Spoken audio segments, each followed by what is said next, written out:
CMPRadio.net. It's the station.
I don't even know. I heard it was supposed to be somewhere else, and they said 0 West East 4th Street, which is crazy. I said that's over 10. That's City Hall. Oh, okay. So I don't think they really put an address as to where it's going to be yet. They just got the paperwork approved. They just got the paperwork approved. Anyway, CMPRadio.net, man. You already know this is the Cultivating Mature Positivity podcast, man. And tonight we have a very special guest, my main man, Put what's up front first, Dr. Christopher Rogers. How you feeling, good brother? Man, feeling good, bro, and I appreciate it. And you know what? I'm willing to accept it. You know, the doctor part. You know, sometimes I just put Christopher R. Rogers, PhD. Because the doctor thing gets confused. You know what I'm saying? Why does it get confused? People think you're a surgeon or something like that? You are a surgeon, bro. Right? You are. Or the way I like to say it, too, is people think I got answers. Oh. You know what I'm saying? You just have questions? I'm invested in questions. Oh, okay. So I like that. You know, you don't want to walk in nobody's room and think you got the answers. And have people think you got answers. You, especially amongst our people. You know what I mean? You just setting yourself up for argument. Not just amongst our people, kind of amongst the others too. Yeah. Because then they think you're brighter than everyone else, and they want to hold you up and pick you up. And right. Then when you don't have the answers, they quick to say, "Look, I thought he had the answers. That means he's your people." Or look, they do this. You know, he from Chester, but he a doctor. Ooh. You see what they did there? Ooh. Like you set me apart. Yes. From my entire community. Yeah, don't do that. And be like, oh, but that's Dr. Christopher. But I know how you mean it, and I know how the community means it, and you know, I definitely worked hard for it. Yes, you did. I appreciate it. Yes, you did. So if you worked hard for it, man, I want you to stand on that. Thank you. Yeah, absolutely, absolutely. So we were just up here having a little kickback, man. He brought his family up here who wants to be a sound engineer. This is my guy. You feel me? Like we interviewed him back in the day with Chester Panthers, man. Great brother. Like supposedly he got music out too. Yeah. Young Son. YOXNGSN on Spotify. A new EP called Green Nightmare. Green Nightmare? That's out. 3 tracks. Come on, man. Testing different sounds. Yeah, you got to send that to me. You know we have a radio station, right? Like we have a radio station, right? We can play it. And listen, I'm looking for hosts. I'm looking for people that want to come through here and talk to the underground rappers and the things. Nothing happens if no one steps up to step in it. I can have the idea. Right. And I have tons of ideas for different podcasts. We're doing a political podcast. Got the Purple Room. I got 2 people on that. Right. Dr. Taslim Morales. Yeah. Titus Robinson. Yep, I saw that. The Purple Room. They got that done. I got another a female led Undressed. Yeah. You feel me? Like Right. we're gonna talk about all the things that's happening, right? And then I have By Your Bootstraps, right?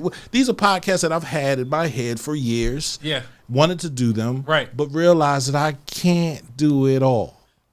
That's very true. So looking for personalities to sit in those seats. Exactly. What's wrong with that? So I would love to have an underground rap joint. I talked to DJ Naj B on Saturday. I'm sure he told you, pee on my ass. Right. Oh, we got something. You know, we got this Chester Gifted Program project. We gotta get it done. We working on some things that we can bring this way. Yeah. You know, so let's go, man. it's coming together. Even for you to come through here, Yeah, and do a podcast talking to different people. I don't have all the answers, but you got all the questions. I got a lot of questions in Chester. It's just, I just never. Never will.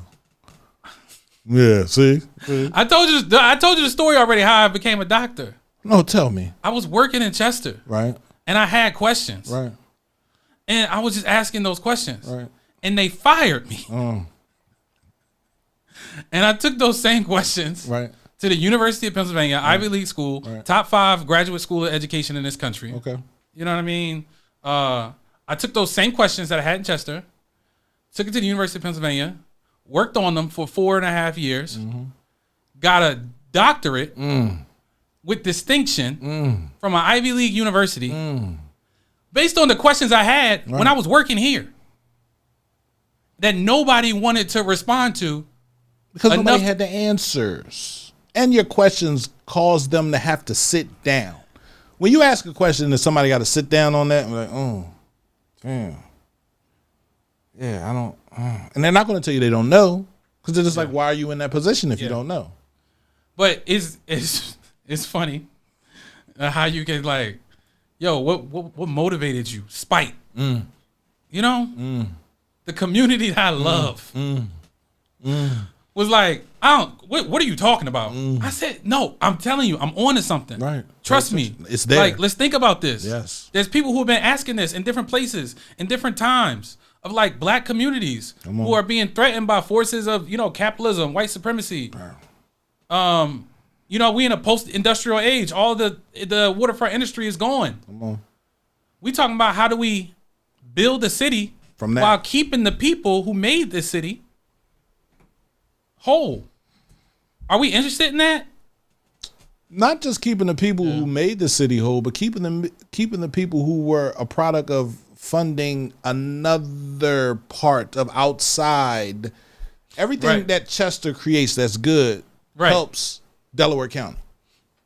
There's no question there. Agreed. Delaware County then doesn't give any resources back to Chester. Harris, the Union. Oh, yeah. All the things that are down on 291. All the things that are coming. Right.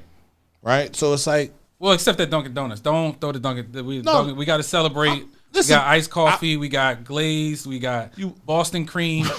You think they're going to make a Chester special donut, like a Sea Pride donut? What would that be, a pumpkin donut?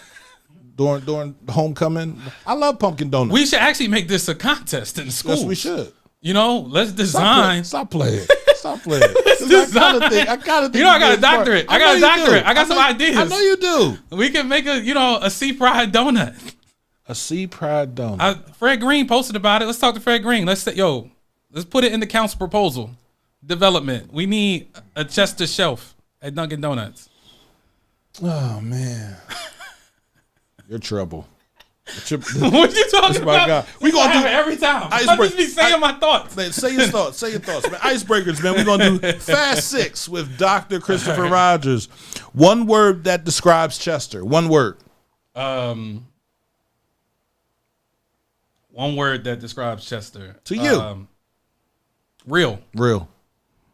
What book has impacted your life the most? Can I do the author thing here? The book I published. Right. My City Needs Something. But this preceded it, which was the anthology about the Black Uprising. Come on. I published this. This came out in 2022. We started in 2020. Wow. So this is an anthology of the Black Uprising in Philadelphia. Okay. When this book came out and it was successful, all right, I had the sort of like, the double dare, run it back. I think I can try something. Yeah. And in this book, It's called My City Needs Something. Come on, man. Which is like a derivative of my dissertation work. But I'm very proud of this. And the things I'm attempting to do in this book is something I've been after for a while. Okay. And trying to bring my work back home. Right. You know? Right. Make it make sense. Yeah. Right. I'm doing this for something bigger than me. Who is someone that helped shape your journey? Man, it's a whole list of a lot of folks. Right. Obviously, I feel like I should start with my parents. Mm-hmm. You know what I mean? So that's Charlie Rogers Right. and Beverly Box Rogers. Okay. Beverly Box Rogers was an educator in the school district. Let's go. She ran Head Start. Mm. You know, she transitioned in 2001. Okay. My father, he was a lifetime member at Gins. Right. You know what I'm saying? Well, it's called the Truth Lounge. It's called the Truth Lounge now. I don't like this. New ownership, new name. New ownership, new name. It still feels like, is that like just a power reference or is it something more than that? No, it's whatever reference they want to make it. Okay. New ownership, new name. Right. I mean, is the city calling it old Gins on the new Gins? Is the city calling it old Gins or are we calling it True Social? Calling it True Social Lounge. You got to respect the name. You feel me? Okay. It's a lot put into the name. All right. You know what I mean? my dad was a lifetime member over there, and you know what I mean? He had like a jacket. Okay. You know what I mean? Yeah, they gave out jackets back then. Right. Yeah. And he was really good friends with... Because they went around playing pool. Did he play pool? Yeah. Yeah. So they went around the different bars. That was a fun moment when he was like, Dad, why you got pool sticking? Right. Yeah, I play pool. Wow. Right. I mean, little old pool shark. Yeah, you know what I'm saying? When I'm sober, I play pool. Right. When I'm drunk, I hit people with the pool stick. It's all the same thing. So my dad was really good friends with, Thaddeus Kirkland, the Kirkland family. So I also grew up, between a mother who was in the, school district and my father who had the relationship with the Kirkland. So in many ways, that opportunity to be a part of not just the city, but the change. Institutions that make up the city, and getting to see the people behind it that are in many ways doing magic tricks. Right. I don't mean that in like a pool shark way all the way. No. But I mean my mother worked for the Chestnut Bland School District. Mm-hmm. We know that Chestnut Bland School District has always been persistently troubled, right? Which goes back, right, into the way that schools are funded within the United States, right? Mm-hmm. In the setup and the rigged system that it is, right? It wasn't always that way. Right. It wasn't always that way. I think we were set up to fall into that trap. Right. Right. And there's a lot of legislative moves, both at the federal and state level, that lead to those things, right? Okay. And the sort of Act 47, the sort of neoliberal investment of the only thing that's going to save Chester is you got to lower business taxes. No. Right? That's been the general consensus from the PA state legislature. So what I mean in the magic trick is my mom worked in the school district. She taught. So when she was home, we heard all the issues about the schools, right? All the duct tape and people, holding things together, right? Because they don't have it. They didn't have the money. And at the same time, my mom was responsible for ensuring amongst Chester families that their child would be loved on when they entered this classroom, that they were getting the best. Of what was available to them. Absolutely. Right? So it's how do you hold that contradiction?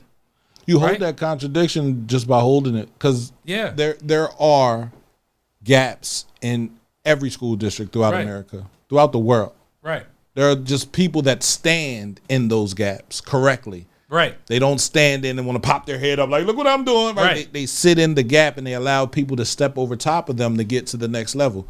You went through college. How many years? Okay. Math. 4 undergrad at Villanova University.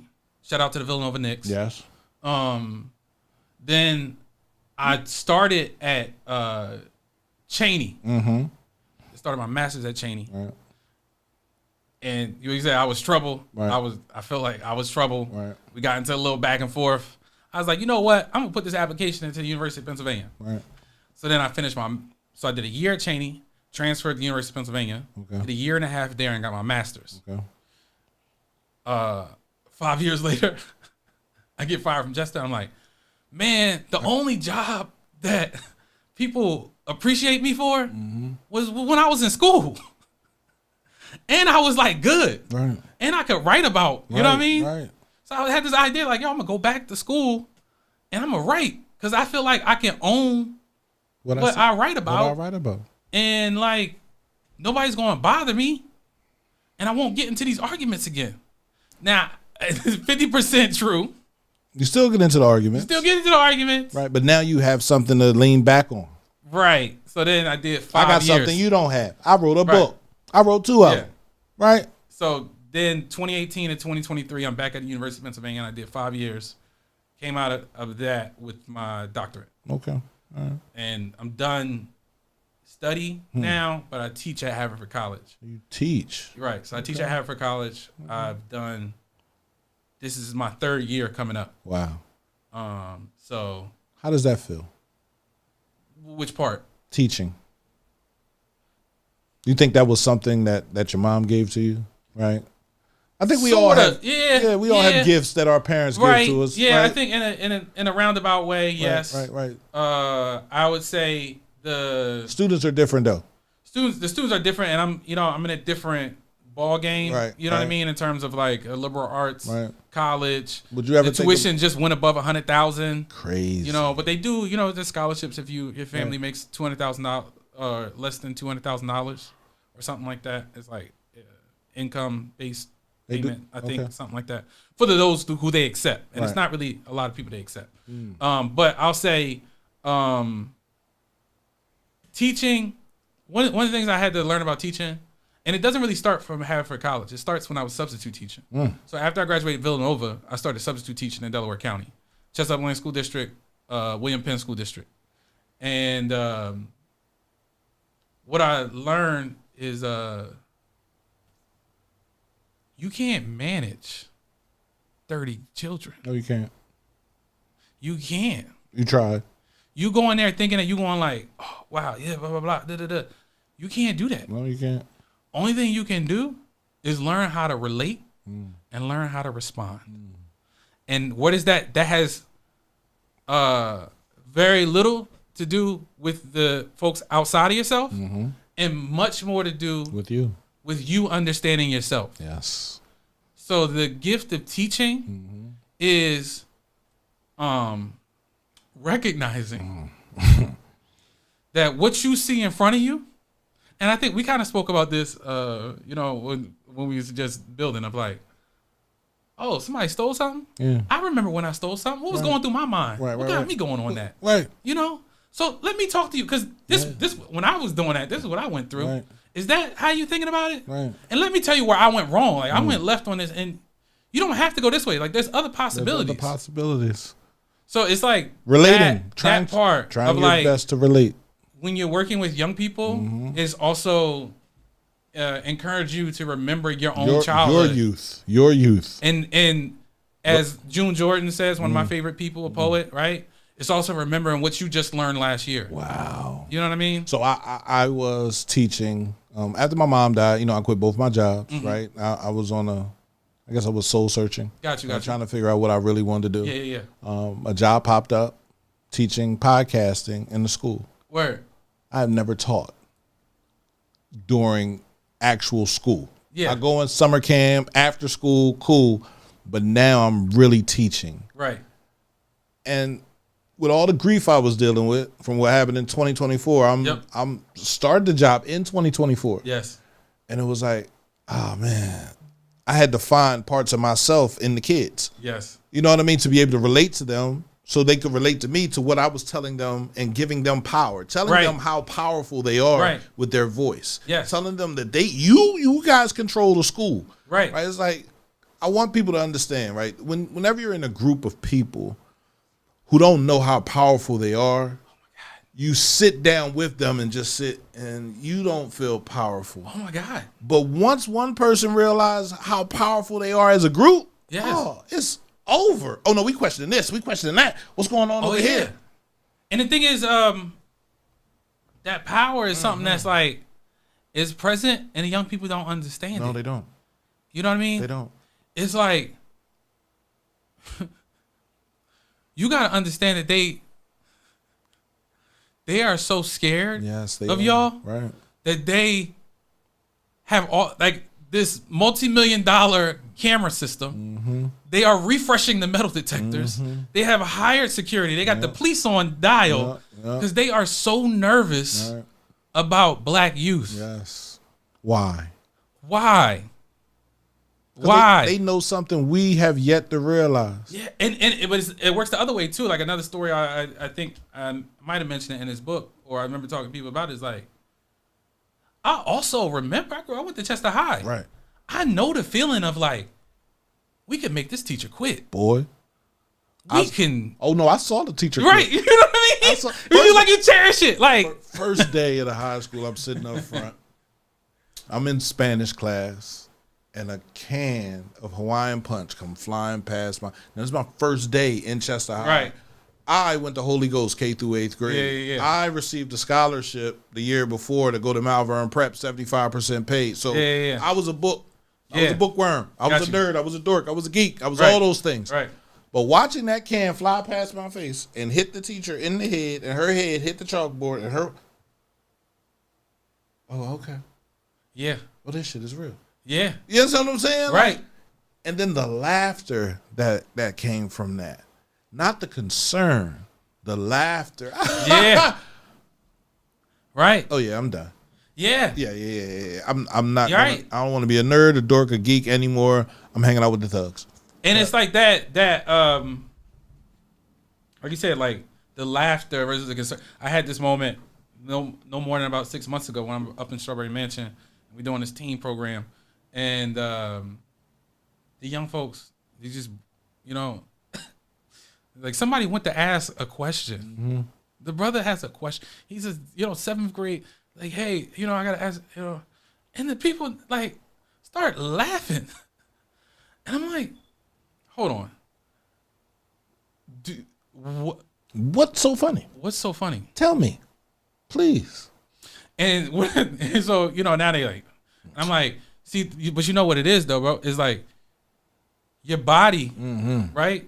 Is respond like nervous. You're trying to figure out how to, Nervous. and so this laughter is what you found out to be like, oh, I can get out of this uncomfortable feeling By laughing. And you don't even know what you're laughing about, and you don't even know what you're uncomfortable about.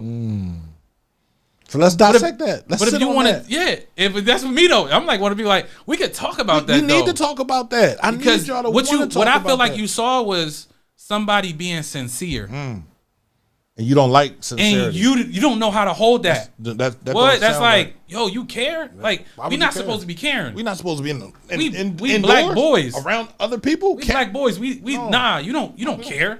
I'm not supposed to care. You're That's supposed all. to not give a. You know Why? what I mean? Bro, I had that same conversation in class with the boys, telling them right how they should want to treat women. Yeah. Right. I said I get it. Rap Yeah. rap music has made us aloof to a lot of things that Yeah. we wouldn't want anyone to say to our mother. Right. My dad used to tell me, if you listen to rap music and you listen to how they talk to women, and my dad died in 1992. I was trying to get NWA tape Yeah. bad. You feel me? The only tape he bought me was LL Cool J. Mama said, "Knock you out." Right? I Yeah. remember that because he took it from me the same day he bought it from me. Yeah. Anyway, you see how these men talk to these women. If someone talked to your mother like that, how would you feel? I said, I'd be mad. So why are you dancing to it? Yeah. So because once you accept it, Right. it comes in. Yeah. All the way in your house. Yeah. Now it's being around you. Now your friends are talking about it. Now Right.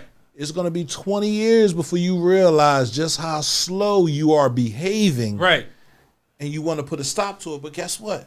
Now you got a whole room of people in here talking about, Right. like. But I agree, but I'll also add a bit of a counter in this way. So I used to have a music studio here. It was like right after college. Me and my college friends was on some like, let's see if we can do this music thing. I wish you know I what I would've mean. stayed So with that. Status, Right. and 18th Street Right, Squad. right. We had a joint was off of 9th Street. Welsh Street, Right, Welsh, right. right across from the Masonic Building, Yeah, right? yeah. And what I learned in the studio, and there's a way of reading the music too, right? Is you get in that booth, the good one, right? this is your subconscious. This is your unconscious, like, Thoughts. oh yeah, right. This is what, and it's important that it's heard. You know what I mean? It's important that we have a space for young folks to get that out, to do that, to say what it is that they're thinking out loud. Yes, that's why the radio station is here. Right. That's it. But then the opportunity is there's also the responsibility of the listener. Absolutely. After that, to take that, to be like, I see where you are. Right. But just like we said before, there's other possibilities too. There are. It's not just this one way. And the models that you have seen are probably, the TV, and then that's not giving you the whole story. You're getting so how do we expand the conversation from what young people are sharing so that they get the mirror back of like, oh, that's where that came from. You know what I mean? That it takes the subconscious thoughts and gives them some tools and knowledge to say, that's where you are. But as a good poet says, Amir Suleiman, you are not who you once were, nor who you will be. You know what I mean? That you have an opportunity to figure out how to revise and rewrite, and figure out who you want to be. And we as a community are here to support you in that journey. That's real. And that should be open to everybody. It should be. Right. It should be. Door wide open. Right. What gives you hope for the next generation? The speaking, man. Like I still listen to rap. That's nothing that happened during teaching, right? When I was, even as a substitute teacher, I learned, and I teach a class now at Haverford called B-Sides and Blues Visions. Okay. Black Music and Social Movements. Okay.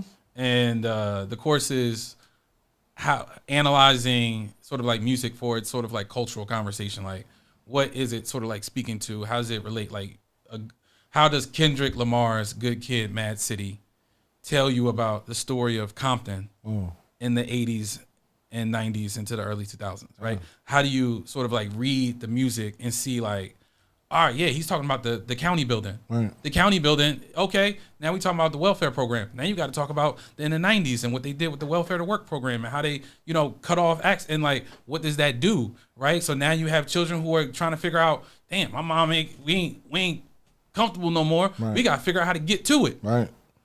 What does that do? You know what I mean? So like, that's what, now I'm teaching white kids, so we can't have that conversation for real. But I want to have that conversation. Like, if you listen to state property around here, that is early 90s Philadelphia, the childhood experience of early 90s Philadelphia, who have now become grown men in the 2000s. Absolutely. And are now like reflecting on that sort of experience.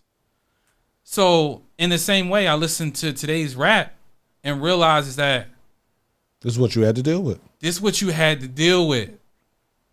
And the work is recognizing the conditions that form them. Yeah.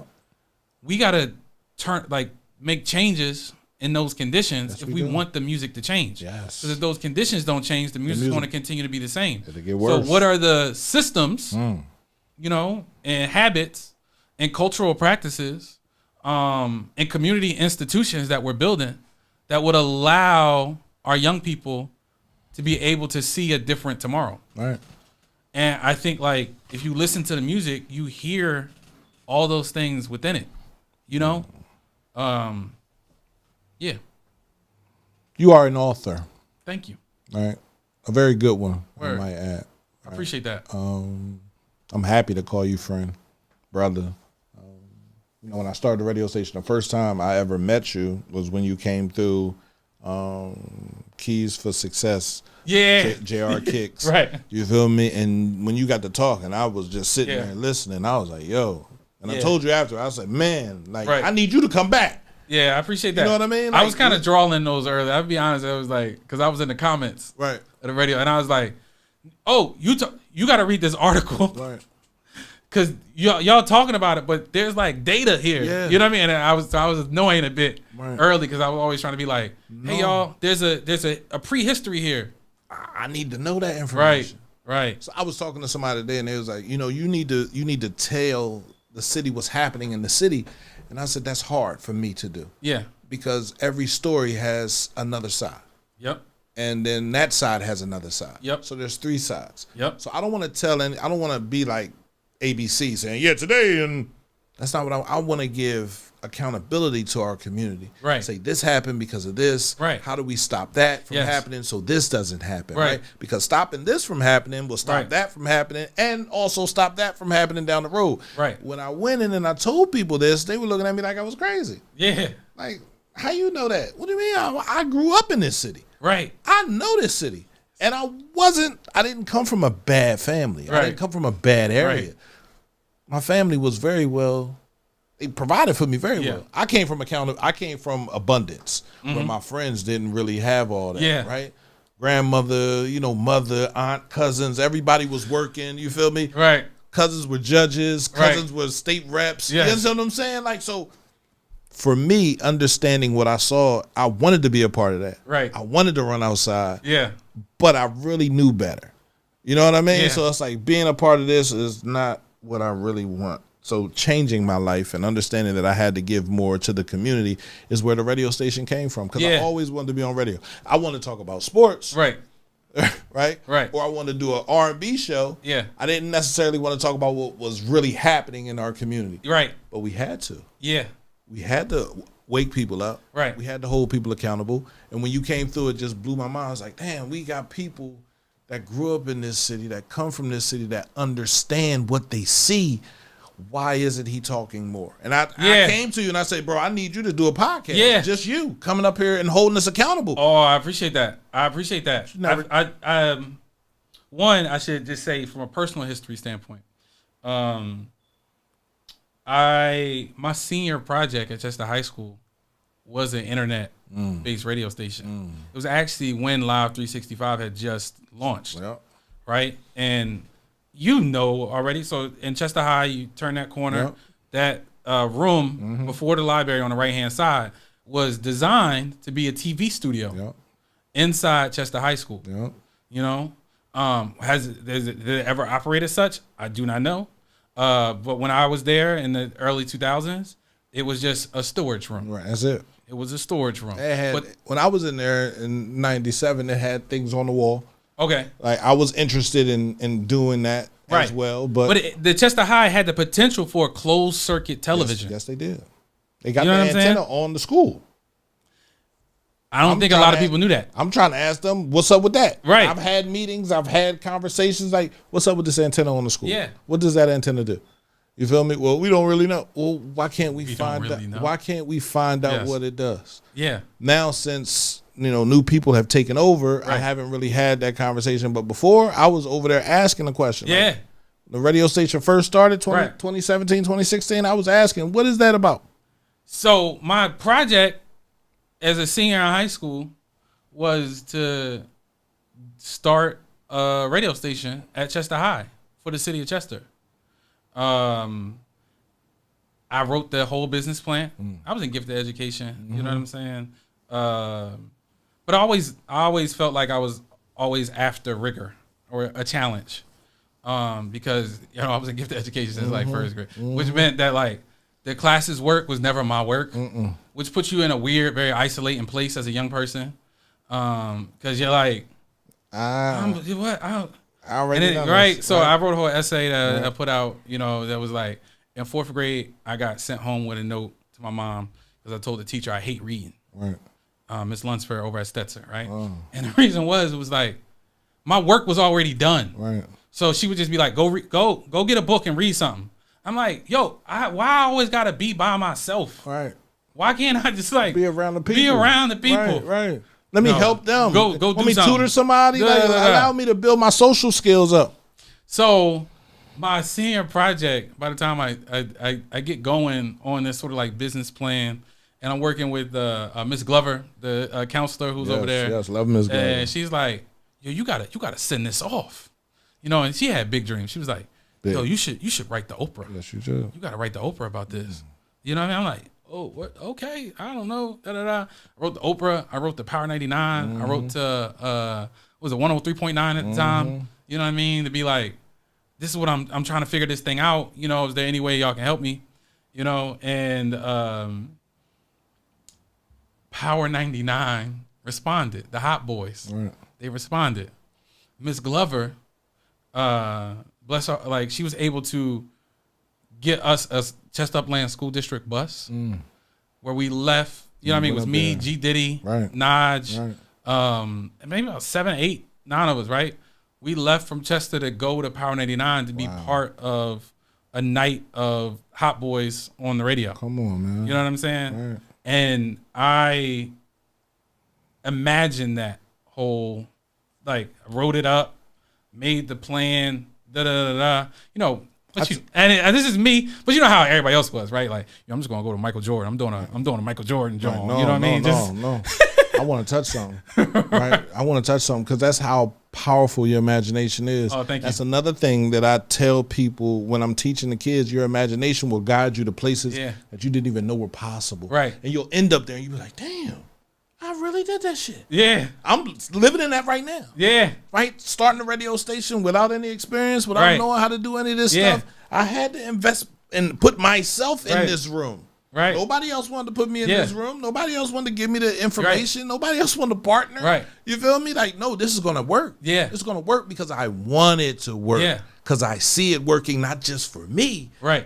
But the thousands of kids in the community. I want you to have an imagination far. I want you to reach for the stars, bro. Reach for the moon. And you know what was also in there, right, is it's not just my imagination. It's also the, like, community support. Mm-hmm. And I say this, and can I say this with my full chest? Yes, go ahead. I was the best bootlegger in the chest, like, and I would argue about this, but like, me and my brother negotiated with my dad to get DSL internet. You know, like that's I'm like 13, 14 years old, right? And like, oh no, because if I got the internet and the CD burner, it's over. I can make all my money back. Right. Yeah. All right. How much you want? Right. You know what I mean? Now that comes from having cousins that know how to, you know, hustle. So, which is to say, like, my idea of my imagination, my ability to go get it, the hustle, all of it is also conditioned by my community. It is. Now I figured out how to translate that into something that at a risk level that I could live with. Right. You know what I'm saying? Right. But that energy of like, oh yeah, we was getting to it. Like, I was pride, like, and I was on the internet heavy. So it's like, you know what, everybody else had like DJ Clue and K Slade talking over half the album. Right. I'm like, no. This is just music. This is 320 kbps. Right.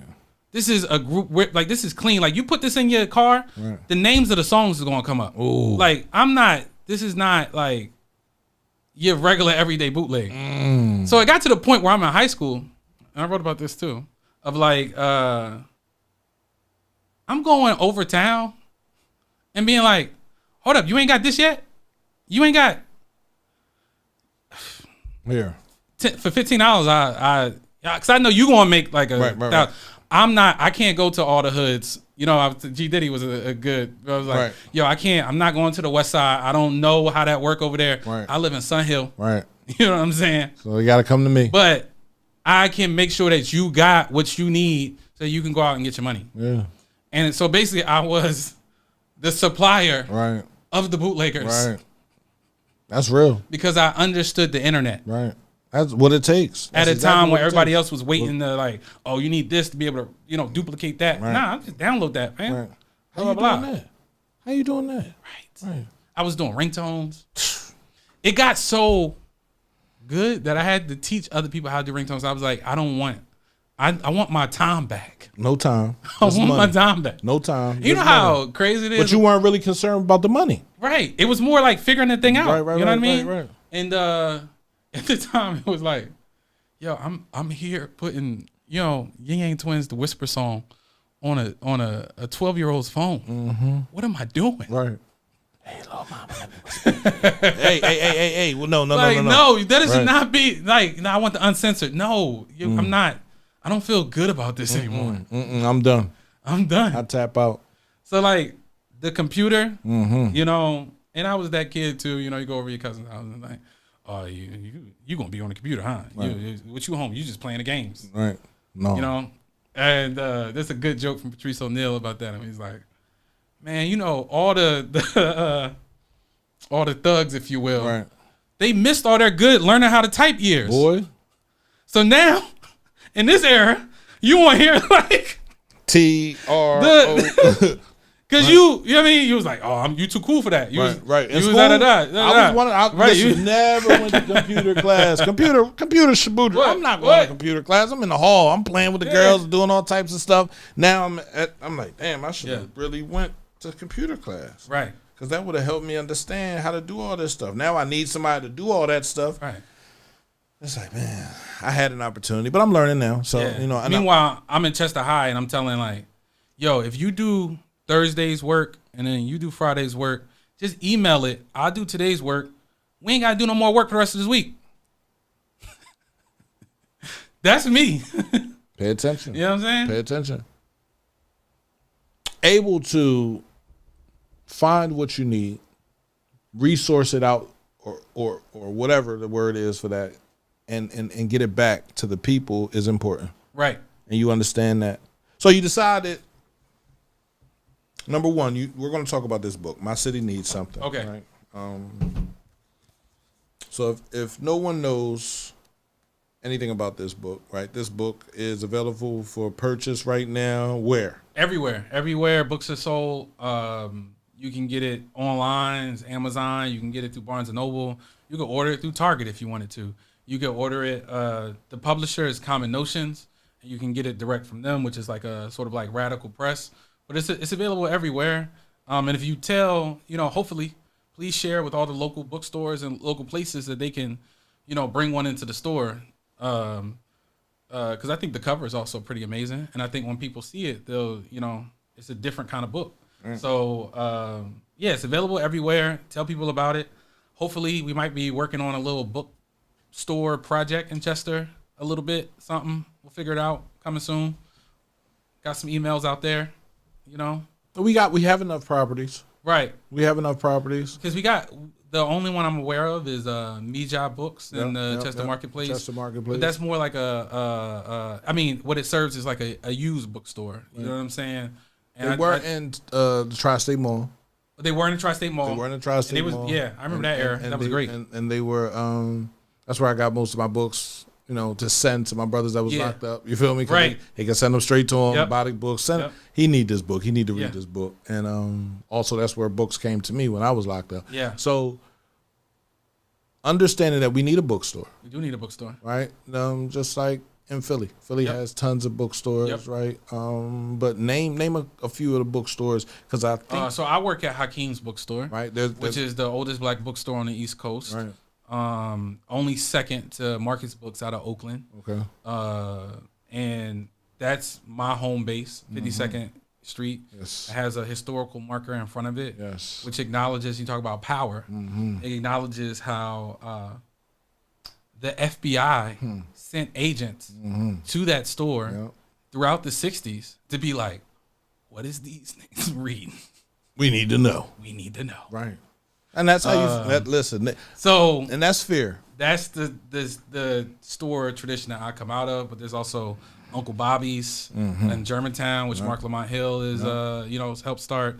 There's Harriet's Bookshop, which is like a black woman-owned bookshop catered towards the sort of like reading lives of black women.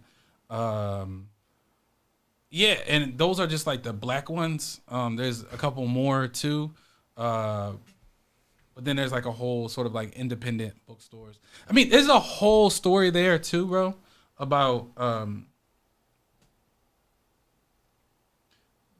we live in this I did a reading of this John at the airport, the international airport, and I was like, oh yo, we grew up 15 minutes, like maybe a $10 to $15 ride. Right. taxi cab, a $3 SEPTA ride in the shadow of an international airport that is flying to how many countries? Everywhere. You know what I'm saying? We grew up in the shadow of that. Right.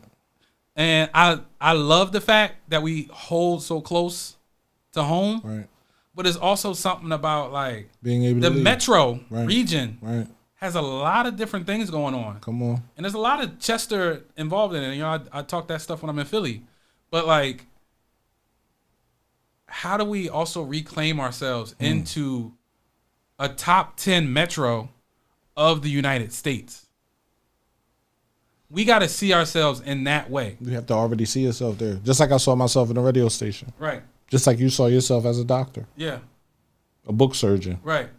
I mean, but I do remember, you know, the gallery trips. Right. You know what I'm saying? Who doesn't? I remember, you know, going to Franklin Mills for school clothes. Yeah. I remember the era of like Chester's going to Chrome nightclub as a unified, and we was never unified in Chester, but we went unified everywhere we went. Everywhere we went outside of Chester, we're together. Right. But in the city, we're beefing. Right. Outside of the city, if we see somebody from the city, yo, what's up? And if you fighting, we fighting with you. Like, who you know? No. That's how Chester is. Going to Palmer's. Even upstate. Yeah. It amazed me. And I saw so many. I said, wow. Yeah. We can look at what we can do. Yeah. We can really come together. My brother. Crazy, right? My brother Terrell Woolfolk, who's he did about 30 plus years, was on like a death without incarceration sentence, through a lot of, you know, community organizing, through the you sort of like courts appeal process, was able to come home. Come on. Right? So I'm talking to him last week. He's like, "Are you from Chester?" Yo, bro. I just wanted to let you know, because you know what I mean? Y'all got the best athletes. He's like, yo, I just knew it because the yard and like the people from, I was like, yo, I love that, like that. Right. You know, we don't get to always see ourselves and how our contribution is reflected in the wider thing. You know what I'm saying? But people know us. We got an identity. You know why they know us? Because we're special. You know why they know us? Because of our heart, our grit, our fight, our tenacity. Those things that we see as bad things because somebody else is telling the story. Right. Somebody else that doesn't come from here, somebody else that doesn't understand why we talk the way we talk, why we're so aggressive, why we want what we want, why we need what we see. Right. You understand what I'm saying? They don't understand that because somebody else is telling the story. When we become the authors, like you, when we become the storytellers, like me, when we become the people that understand why we do what we do, it's so much better. Right. Because I went upstate and so many people like, yo, man, like that. Yeah. Then I come home and I got, yo, what's up, man? Like, I need to, come up here. I need to talk to you. You feel me? Like, and that's a welcoming feeling. Yeah. That's an understanding that, damn, bro, you come from a hard, your city is crazy. Right. But you're a good person. And them other Jones that be like, you know, you run into a white person who got like a quote unquote good job. Like, I'm from Chester. Wow. My grandparents is from Chester. And you're like, I bet. I was working. I remember. Man, I was working at a job in Bear, Delaware, and went in the office and was talking to the higher echelon people.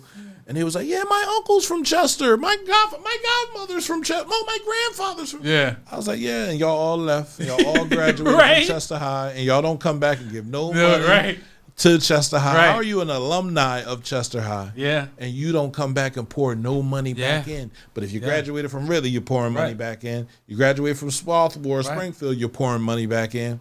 Crazy. And we can even get close and specific and say the burial ground across from Crozier. A lot of people in family lineages who ain't around here like that. That area is still much so taken care of. Green Lawn Cemetery, the black cemetery where African Americans. That's because the owner fucked that. Okay. You know what I'm saying? Like, they're still. But you see where I'm going here? Of I like know exactly the where you're afterlives of Crack. white Chester. Crack is a hell of a drug. Is cared for in a particular way. Absolutely. I see. Crack. Crack destroyed everything, bro. That's a good question. Crack destroyed everything, bro. It turned us I do into think enemies. a movie needs to be made about the Shang Museum and how That to me is one of the best Chester stories. Like if I could produce a movie, it would be, yo, what are you going to do with this art? Oh, we just Widener gonna take it. Right, Delaware County gonna take it. We gonna play But you hot no. potato until we drop it. And Right. I don't know who's supposed to But have it. no, the story was that it was a brother from the East Side in the like late 70s, early 80s who started robbing the Jean Museum for the art because he was going to sell it. Right. And it's like, what movie have you been? How are you moving art? Who are you selling? But that's also a sign of a radical imagination. Yes, though. absolutely. You imagine. You have to. I can make some money off of this. I can get this art and make some money off. It's some art in there. Right. But that What he took it to lose? I don't know. I know he ain't taking it to lose. He probably took it to Philly. Listen, you can take a lot of things to Philly and come back with some money. You might not come back with a lot of money. And you might not come back at all. But you could possibly take it to Philly and make a couple dollars off of it, man. But my last little Chester flex would be this is one of the things I say oftentimes. Is like I grew up where on the radio it's Philly, Chester, Delaware. Oh. That is Philly, 1 million plus people. Delaware, an entire state. Chester. Like, and that was the call. You know, that says a whole lot about our influence on this region. I have never questioned our influence in anything. I used to just look and sit and try to get my brothers to understand like how special we were. Yeah. I was like, bro, if we really focus on this, we could do something with this, right? We can be the people that change this community, right? Because I was growing up, it was the beginnings of crack. You know what I mean? Like to see the neighborhood change from a good neighborhood to an okay neighborhood to an oh shit neighborhood. Yeah. Like, people putting locks and you're barring yourself in. Yeah. Question, if a fire breaks out, how the fuck we gonna get out? Right. Like if you put bars out front of your house, how we gonna get out? Yeah. Ask yourself that. Right. We gonna burn up in this joint. You're trying to. So who's selling you these bars to get you to bar your house the hell up? Well, current news says they're only going to investigate if a dog or a cat was left in there. That's another thing. So we're less than that's where we are. I mean it. Sorry. No, seriously. Dogs, cats. They was cockfighting. Oh, the chickens. Yes. Everybody, they got cockfights. Good chicken afterwards. How do you think you get your chicken, bro? What do you think that casino does? What do you think this whole horse racing thing is? Oh no, that's you're being nice to animals. What do you think happens to those horses? What do you mean? Nice things. I know it's obviously going to a nice community. It's obviously with Becky and Susan. Once that horse ran its last race, it's over for him. Glue. But there are people that are against that, right? Okay. So I get that. Okay, good. Right? Good. But cockfighting is what they've been doing. They've been doing cockfighting, dog fighting is their cock. Pause. Right. Is their animal. Right. They paid for them. Yeah. Let them fight with their animals. Stick to the legal fights. Let's just stick to TikTok influencers and celebrity boxing. You know, grilled chicken and beans and rice, man. Like why you 50? They said they locked up 50 individuals. 50 and found 25 animals. I was about to say cocks, but 25 animals. 25 animals. They locked up 50 people for 25 chickens. Yes, that we're going to kill anyway. That we kill by the millions every day. You eat their babies. How heathenous is that? That you go in their store and buy a dozen eggs, right, and put it on the grill. This is a baby. Yeah, this is a chicken's baby. Yeah, but that's okay because you're eating. But I can't have fun with mine. I can't. Don't play with your food, Bobby. Right. There it is. Right there it is. I'm playing with my food. Yeah. All right. But I want to know who snitched though. That's what I want to know. I don't like snitches. I don't. So you telling me it was like of course. Somebody got their money took? Of course. And then after they got their money took? Somebody probably got caught for something they shouldn't have got caught for, and they say, well, I know where they're going to be cockfighting. This reminds me, great Chester story. Go ahead. So I'm at BJ's in Springfield. Right. Me and the wife, we have BJ's in Springfield. Okay. How old is the wife? You say how? How is she? She's good. All She's right, good. okay. You know, she teaching. She finished up the school year. Okay. So Where's we had she teaching BJ. She teaching North Philly Okay. at like a middle school, language arts. Shout out to the wife. And we had BJ's in Springfield. You know, they got the people that come and be like, all right, security system or blah, blah, blah. You want to install something at your house. This white guy. I'm like, something about you, like, I could just tell you had a past life. And I'm happy for where you are now. You know what I mean? Familiar. You know what I mean? So then he's like, yeah, yo, you know, you want to, I'm like, yo, we're not buying no security system, bro. But, you know, I appreciate like, oh, it. yeah.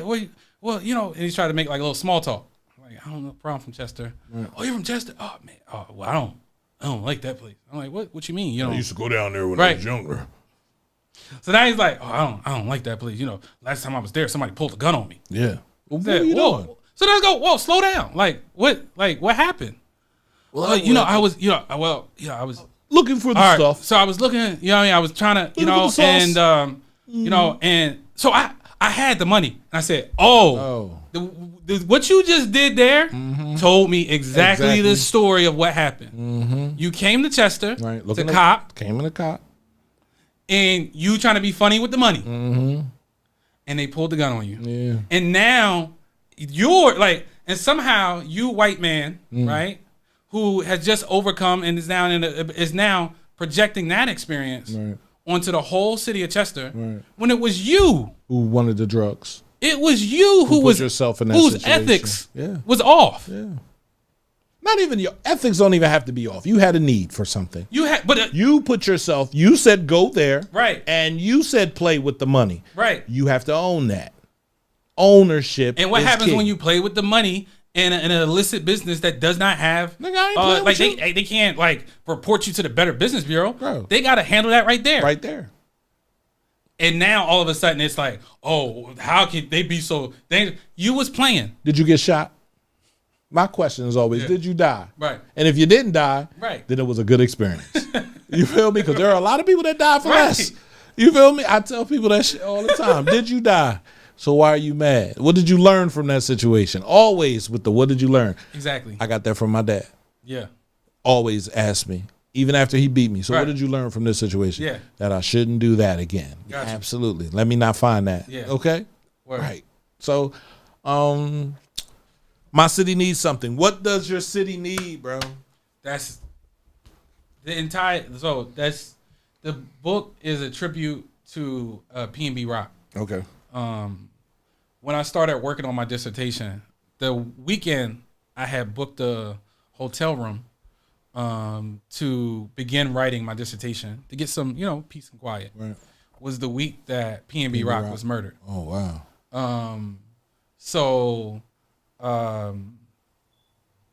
And I was a P&B Rock fan. Yeah. Not only was I a fan, I was also aware that Marv produced. Right. Marv was working to get signed to New Lane Entertainment. He was working on it, like actively working with him. So that hit me. Shout out to Marv. And that particularly his song called "My City Needs Something," song he came out with in 2014. One of the, it's about gun violence in our community. It's about loss. It's about grief. It's about mourning. It's this sort of like call or this question of like, my city needs something different. I just don't know what it is. So it's like it's a blues song, Right. and that's kind of my dissertation has a lot to do with the blues too. Come on. Right. So it was like, this is a modern day Philly blues rap record. Yes, it is. Right. That is like trying to grasp this idea of like, yo, we need change, but I just don't know what it is. Yeah, yeah. You know? have an idea, and we reached in the dark before. Right. For answers. That's the phrase, though. Sometimes we pull back the wrong thing. That could be the next book, Reaching in the Dark. Right. You know what I'm saying? Because I recognize that, of like that moment. Now you take that, right? And another person I'm reading along at the same time is Toni Cade Bambara. It's an incredible sort of like black feminist writer, cultural worker, she would call herself, did films. She has a new documentary out called the Organizing School for Toni Cade Bambara. I encourage anybody to go see it. look up the trailer. It's a beautiful film. And one of the things that she says in one of her essays, Education of a Storyteller, is like, she's talking with her grandma, and she's trying to explain something to her grandma that she learned in school. And the grandma's like, what? That don't sound like how we sound. Like, that don't sound like something we taught you. Who taught you that? And he's like, well, Mom, this is a lot of things I don't know. The school's telling me the things I don't know. And then the grandma says to her, he's like, yo, so what else are you pretending to not know? That part. What else are you pretending to not know? Which is to say, like, as you, and we kind of had some examples here of like, I think deep down, we have the answers. We be having some answers. Right? We just want other people to come up with them.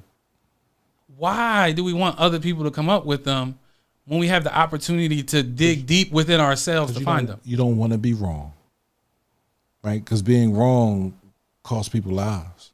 You understand what I'm saying? Okay. Like being wrong and saying this is how you fix it, right, can cause years of turmoil and strife, right? So, and this is where it gets into like Toni Morrison, right? It's another person that's mentioned in the book, right? And Toni Morrison will say like, this is interview, like one of the things that, one of the things that we don't talk about enough about the experience of enslavement is it limited and constrained our expression of love. That the idea is like, don't love nothing. It will hurt. It will hurt. I could be wrong. I could, and how she reframes it is just like, we think love is something that is outside of ourselves when the gift of love is our ability to share it. So, our ability to express it. My father was Haitian. Independence, 1804. Right. I wasn't a slave. My father wasn't a slave. My father's father wasn't a slave. Yeah. So I don't know what it's like to be a slave. Right. So I'll be damned if you talk to me like I'm a slave or have me trying to lower myself to a slave's expectations. Yeah. My son will be great. My son will do this. And I'm going to make sure other people in my community understand. My father was in the Benjamin Banneker chasing young men down in the Banneker to take them down in the laundry room to teach them Spanish because he realized that this language right here is going to be the language of the future. Right. This is 1988. Yeah. We're looking at 2026 right now. Word. I'm watching YouTube TV. The whole fucking commercial's in Spanish. I said, damn, Dad. And what I love and could stretch it and see if you agree with me here is like, there's the experience of enslavement, which is a very specific thing and a like almost like a totalizing sort of like violent harm experience.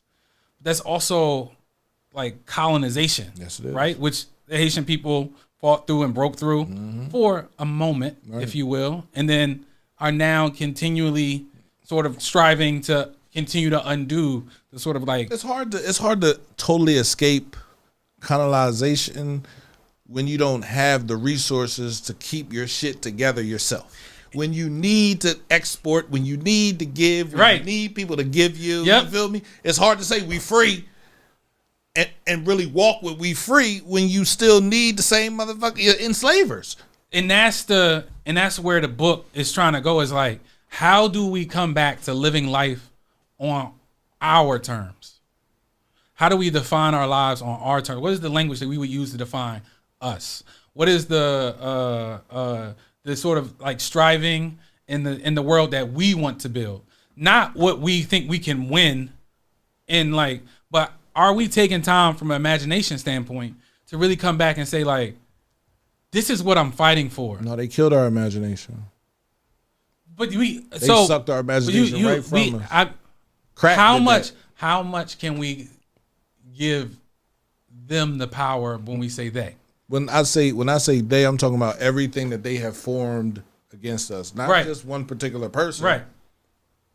So when you think about Chester, you think back in the days when Chester was booming. Chester had 3 YMCAs, 3. Yeah. Not 2, Not Well, how many one. was we allowed in?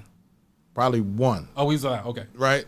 All right. But we were allowed in the two that were left. that You know what I mean? like that, like yes. after Right. white flight happened and Right, they left. right. Yeah. Wasn't nobody else to go in there Yep. but us, right? Yep. So Shout out to Miss Twyla Simpkins yes, and the Yes We Can yes, Center. yes, yes. The idea that we can reopen that Bro. indoor pool with a dream of that. bro, imagination. Yes. But the problem is, why don't we support that? Right. We don't support that because we don't know how powerful we are. That part. We think power lies in us not being able to do something. We Right. think I was listening to some men talk yesterday. Shout out to the Look Forward Center, Nathan Jacobs, and Del Cora is doing something to teach people how to be wastewater controllers, wastewater managers, right? So, Delaware County Community College, all that stuff. Yeah. I was in the meeting yesterday just listening to them and listening to how they make us believe that we are less than, Right. right? When we're really greater than, just by the effort and the pure kick that we keep this city moving on. Right. Chester's our median poverty level is low. They say it's 25%, but that's because they don't count the 5 projects, the income that comes in through there. So you're not counting that, and then you're adding them to the. So you're bringing. So if you didn't add them in, we would make 65,000. So we will be where we need to be, Right. and we would care a little bit more about each other. Right. Then things will come back into our community. So you know what the thing with me is, and I've been working on this with this project that I got up in North Philly in Strawberry Mansion. I don't like median income as a metric I don't like it either. because it allows, like for example, in Philadelphia, they say Philadelphia is the poorest. For a long time, it's the poorest big city in the U.S. Wow. There was like a Inquirer article not too long ago where it's like, we are no longer the poorest big city in the U.S. We're like, 2 or 3 or whatever. But the idea was like, we're growing. And it's like, how much of that is we're growing? How much of that is you have displaced the poorest folks to somewhere else? They don't, you know what I mean? Like, and so like, I have moved away because I feel like you can mess with the numbers. Absolutely. What the number and metric that I like better is life expectancy. Think about all the factors that are involved in life expectancy. We're not talking just about, you need income, you also need healthcare access. You know what I'm saying? You need, that would bring in this whole environmental work that's going on right now in terms of how that impacts our lives, right?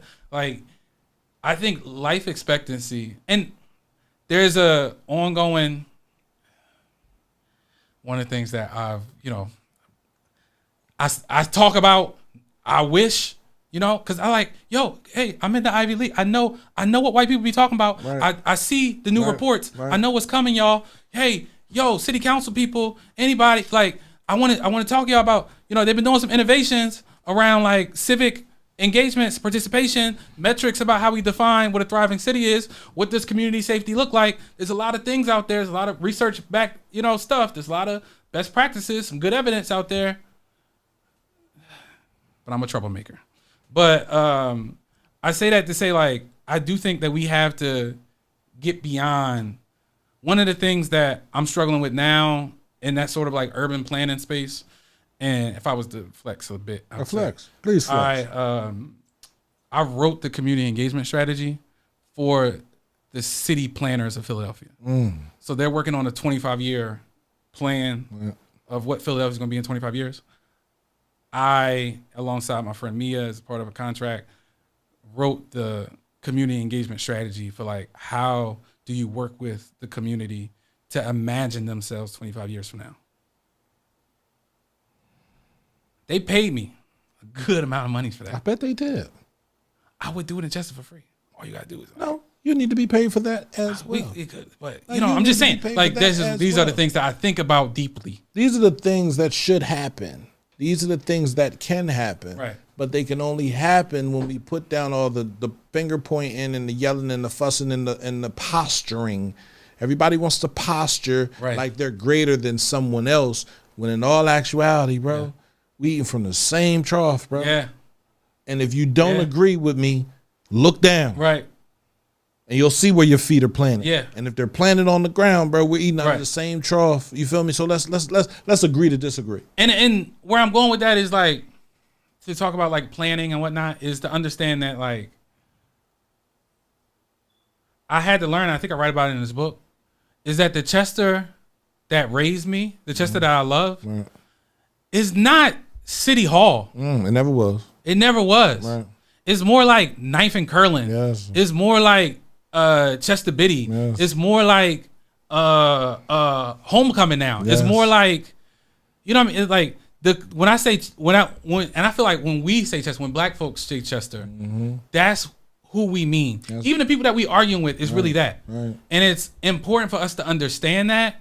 You know what I'm saying? It's like, when we say my people of Chester, like those are the people that we mean. I always believe that the mayor of Chester should be a person who is comfortable with being in the community, going to every neighborhood and asking every project, I need y'all to make a saving plan, right? I need y'all to invest into the building of Chester. Right. Let's put some money. Let's put our money where our mouth is. But we gotta watch when we say of Chester, because the city bankruptcy, municipal court, like all this county, and they're what they hold on to in Chester. It definitely has a material impact on our lives. Right. But we also have to be. I think we do have to detach a bit of like, what is the structure of the community, and what does that sort of coalition look like? Okay. You know what I'm saying? Like, Go ahead. Homecoming. Right. Like structure wise, right? This is like, it's grassroots coming together based on a year of how you enter school. Right. And these are like self-organized communities of Chester folks who are producing the biggest cultural festival in our city. Right. There was no city.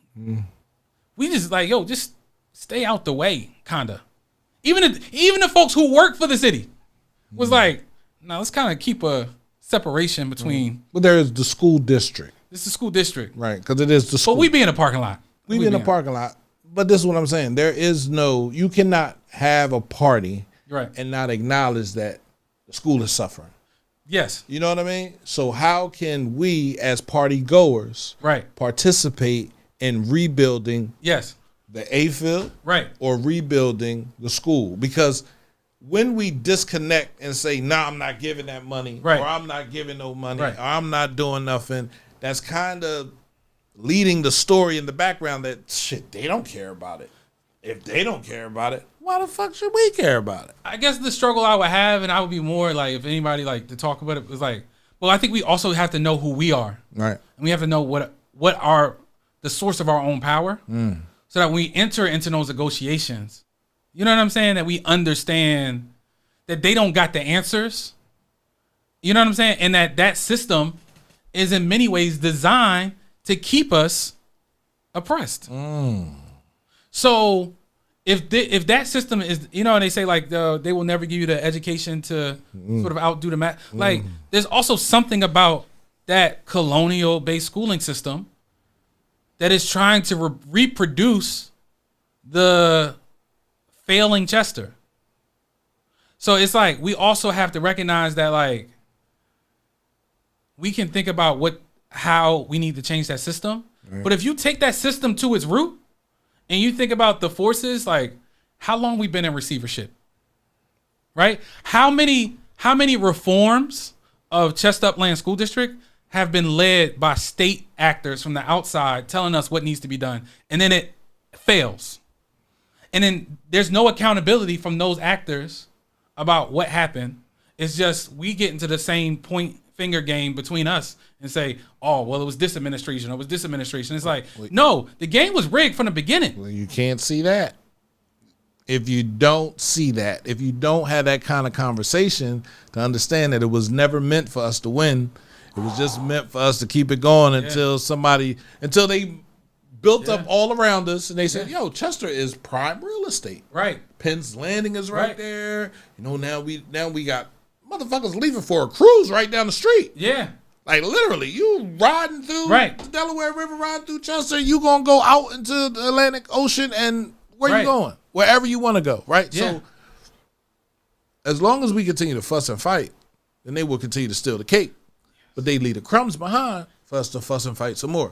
But what I was saying about, you know, the homecoming is, once a plan is put together with people who you trust, like people that can be accountable to their community, and we say, listen, this is for the school district. Right. This is money for the school. This is money to rebuild. Now, they say they're about to rebuild the A field, which is awesome. Which is awesome, right? But how long did that take? Yeah. Because I got pictures when I was trying to do it. And then I found out who owned it, who built it. Right. Then it's like, the 5 families. Right. So you just now are, when you see the pictures of the inside of the locker rooms. Yes. But and so the way to is like building trust and throwing the olive branch, if you will, because there is still some people on the school board that I would like to see educate themselves more about schooling in the United States, its histories, the economics of it. There's some things, you know, Dr. Morales is doing some great work. Right. What I want to say is that the reason why we can't renovate the A field sooner is more connected to Dominic Pileggi and his friends, Von Garagian, who created charter school policy in the state of Pennsylvania, which ensured that he was able to get rich by creating Chester Community Charter School out of the Chester Upland School District budget. We still don't have full clarity about how much money that man made. We do know he owns like a multi-million-dollar mansion, probably multiple. We do know he's the most influential Montgomery County Republican, right? And we do know that Chester was always the sort of, and that's another thing, talk about contributions. The Republican machine of Chester had a huge influence in shaping Republican politics across the state. So if we are going to take it to its, like, we got to get into what was the policy that preconditioned the sort of like distribution of funds that led to someone being able to build a mansion for themselves and us not being able to have a renovated athletic field. I wish we could talk about it in the school board meeting. No, I think the receiver going to shut that down. No, I don't think the receiver's going to shut that down. I just think that's not a conversation for the school board. That's a conversation for the community. And the community don't show up. But if we had a community school board. But if the community don't show up for the school board meetings, then you continue to get what we get. That's like PTA. If no one shows up for the PTA meetings, we continue to get what we get. That's another John that I've been on. What I'm saying? Yeah. Can't complain if you don't show up. But we do. But we have to watch how we say show up. What do you mean? You got I see 2 iPads. Right. I see a computer over here. I see a laptop. Right. Phones. And I've been on computers for a while. Right. So the tools and technologies that we have available to be able to show up, take conversations from that's happening in one space and bring it and make it available to folks. Right. That sort of commitment to communication and transparency. Are they committed to doing that?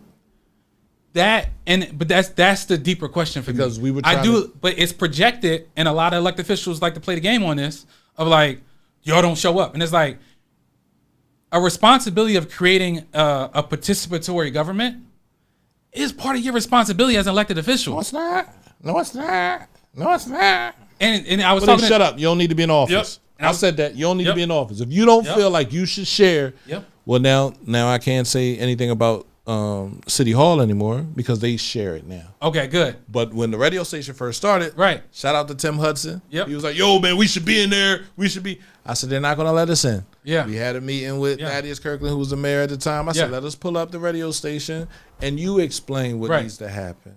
That's what you're supposed to do as our leader. Right. Are you not? You were elected to lead us into wherever you see us going. Yes.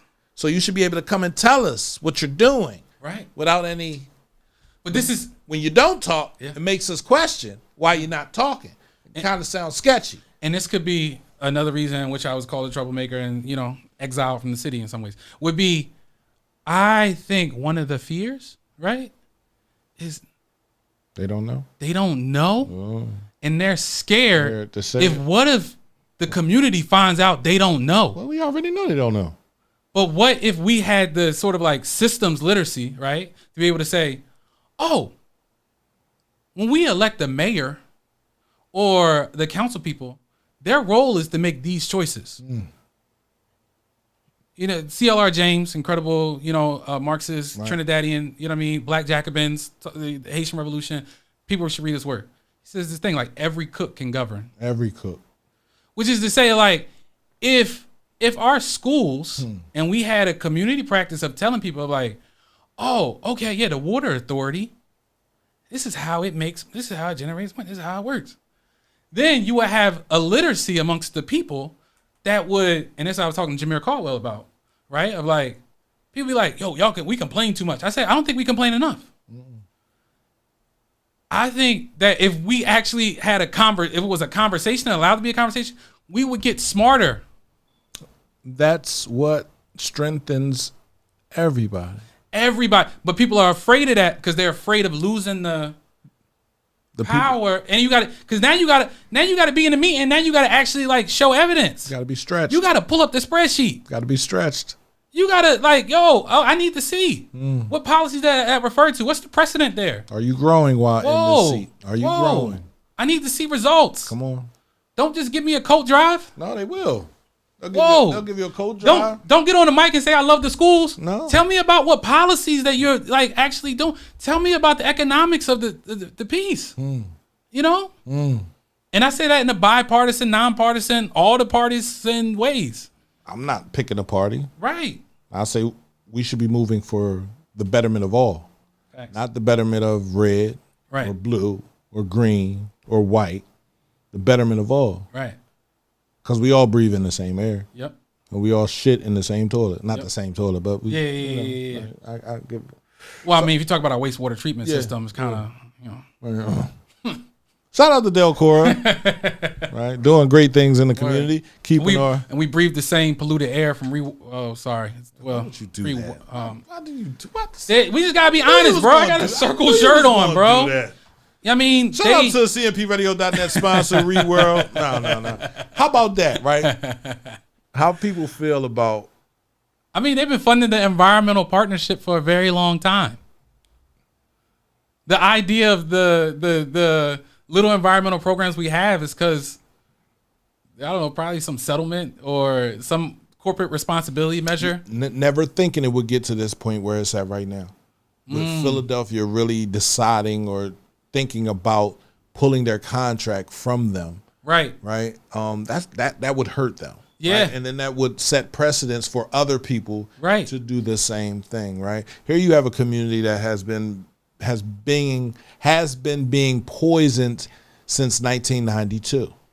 So probably before then. Right. Oh, I tell you this. Kimberly Clark Company, Scott Paper Company. Westinghouse. Just switched to natural gas maybe about 5 years ago. Right. The only reason why it was economically viable to keep that factory, because it ran on coal. You know what the impact of coal is? Yeah. You know what I'm saying? Right. So, and that was the idea. You know, my uncles and cousins were like, that's a good job. Right. The good job was working in the midst of the emissions of a coal industry. So these choices that are available to us, right? They also come with impacts and harms. They definitely do. Now that you're learning, like 50 years down the road, most of the people that work here be dead. You won't be able to tell. Everybody died of cancer. Everybody had lung cancer, brain cancer, shoulder cancer, bone cancer, leukemia. Right. The kids got it. You have little kids dying of it. Yeah. Well, they had healthcare benefits when they worked here. Right. We didn't do anything to that was Trump that did Medicaid. We didn't like the fact that you don't have a hospital to actually. We didn't. That's not our company. That's not us. That's not our. We didn't have nothing to do with that. Yeah. Sun Shipbuilding is huge on that, right? Shout out to Sunoco. Pew. Shout out to the Pews. They give grants now. They do. You know what I mean? Yeah. Gotta reach out to them and see if I can get one. Made a ton of his money here. Yeah, a lot of his money here. Right. War contracts. War contracts. You know what the funny story is about that too? What? Is so Sun Shipyard, I think it's like number 4, right? All black shipyard. Right. At one point in time, the largest site of African American employment in the country. Right. They saw what was about to happen. That's why they left. You know why he did it though? Right. Because Chester, the Hoagies, the sort of like Eastern European, Right. you know what I mean? They still got the John over there on Morton Avenue. Was that the Ukrainian or the Russian John that's over there? The right? building right so you got this sort of history of. And you had everything that was done on 3rd Street. Right, yeah, KYJ's, Holy Ghost, the Ukrainian history Catholic, of Catholic school. Europeans. Right. So they was, they was Eastern Europeans at the time, and they was trying to become white. Right. They trying to, how do we get to it? Right. You know what I mean? And it was like, oh wow, well, white people, well, they unionizing. Right. We got unionized at the shipyard. Right. They tried it. Pew, this 1940s goes, I think it's time to embrace racial equality here. Right. Let's bring some black people here. We black people, look, you can get a job down here. Yeah, come on. And they turn to the white people and go, oh, I mean, you can quit if you want to. Right. We They don't want no union. Right. They don't want no union. They ain't worried about it. We breaking them for making nothing. Now we paying them something. Yep. And that's how Chester becomes black. That's how Chester becomes like what's black. left. And then they saw it and they was like, Yep. yeah, it's only going to be another 30 years before because when they reproduce, Right. They reproduce. I remember we moved on East 21st Street, 618 East 21st Street. Yeah. And across the street was a cop, right? And he said, once one black family moves in, this whole neighborhood going to be black. Guess what? Boom, boom, boom, boom, boom. Like, yep. And he was out. Yep. Right? But that's the story of the rest of Delco, too. They got all the images that seem like the black family trying to move into Fallcroft. The white folks going crazy. Right. Fear. Yeah. Fear. Why wouldn't you be scared, though? After all the years you've mistreated and you've talked and you've spit on and you've talked about and you've pushed out the way, now we're able to move into your neighborhood because we're making enough money. We're getting paid enough. Now you're scared. And I was talking to the boy from the Delaware County History Society, and he said, yeah, and you got to understand, too, like one of the last ships that was built out of Sunship was a logistics container ship, which sets, imagine this, bro, which sets up the sort of like, world logistics supply chain, ships, containers. You know what I'm saying? That black folks in Chester made that ship. And they made the thing that took their jobs. Right? Or in like, this was the evolution that the capitalists saw of like, oh, now we got these container ships. Now we can go exploit, Mexico. We can go exploit blah, blah, blah. Now, so now we in this world where, Iran says we closing that strait. Right. That was the world that after the war that came out of Sunship. So it was like the black folks who were sort of like left in, there built the thing that became the mechanism by which Chester would lose a third of its workforce. Crazy. Said Chester's population used to be 100,000 people. Yep. It's a third of that now. 36, 34,000. Yep. You feel me? So how do you expect 34,000 people to cover 100,000? It doesn't happen. Yeah. Detroit is a great example. A different scale. Right. But they're going through a very similar sort of like question of like, what does it mean to renew Detroit? Right. But you have spaces where people have made X amount of money. You've made, like you were just talking about the owner of Chester Charter School. Millions of dollars. Yeah. Right? There are people around us, close to us, neighbors that have made good money off of the people that are in Chester or off of schools that are in Chester. So why not give back? Why keep that money to make more money? Who are you saving that money for? That's the American. Okay. That's you gotta stay flexible with your capital. Cash. Yeah. Because they're job creators. Are they really? They're holding the money to figure out the next job they're going to create. So it's really for our best interest that they get to hold the money. Because if we had the money, what would we do? We would just go to the casino probably, right? No. We would, like they got to hold the money because they're the ones who knows what's next. Well, why not give our children a place Our children, if your city needs something, Right. it's more or less for the kids. A space for them to go to, right? I don't know what young people need. We got a young person in here. I don't know if they want to speak into that question.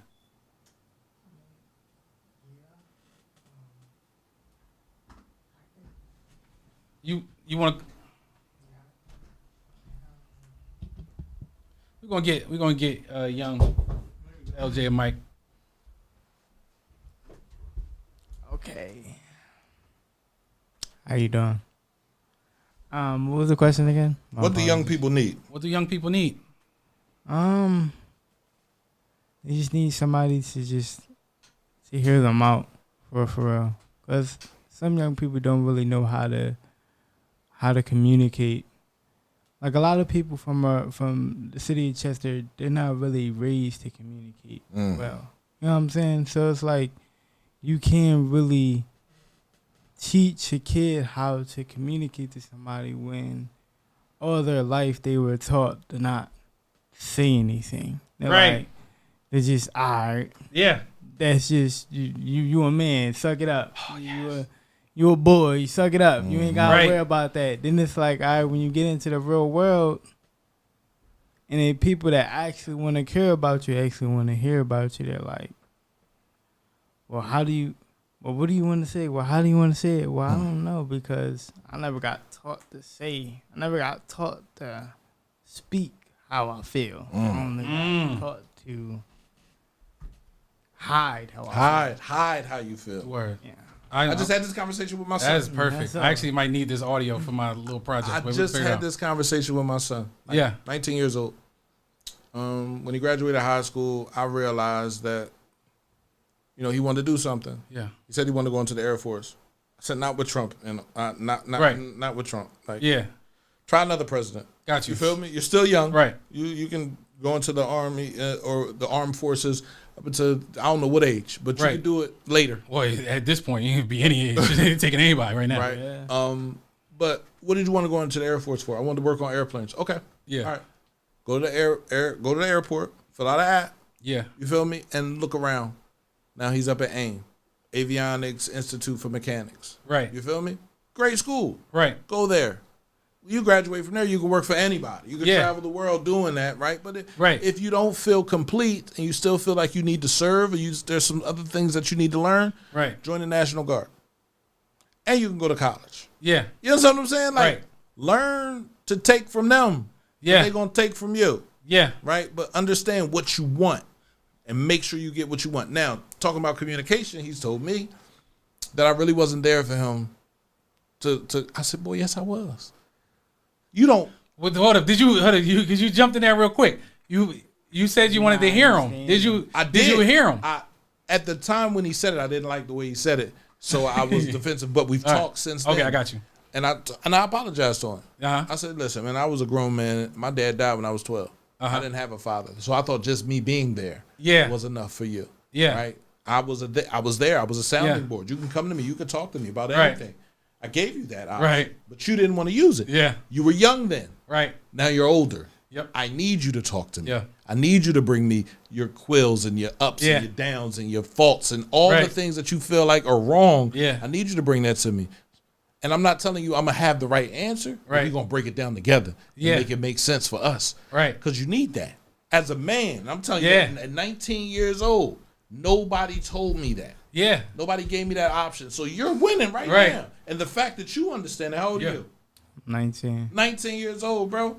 Right. These are the future leaders of our country, bro. Of our area, bro. Right. I want you to see yourself as the mayor, bro. Yeah. I don't want you to see yourself as 38-year-old drunk Jean-Pierre sitting on the couch with handing, just got off work, you tired, you ain't doing nothing. No, be active in your community. Right. Help somebody, do something, and understand who they are, because when I go, bro, I got to leave something here for you.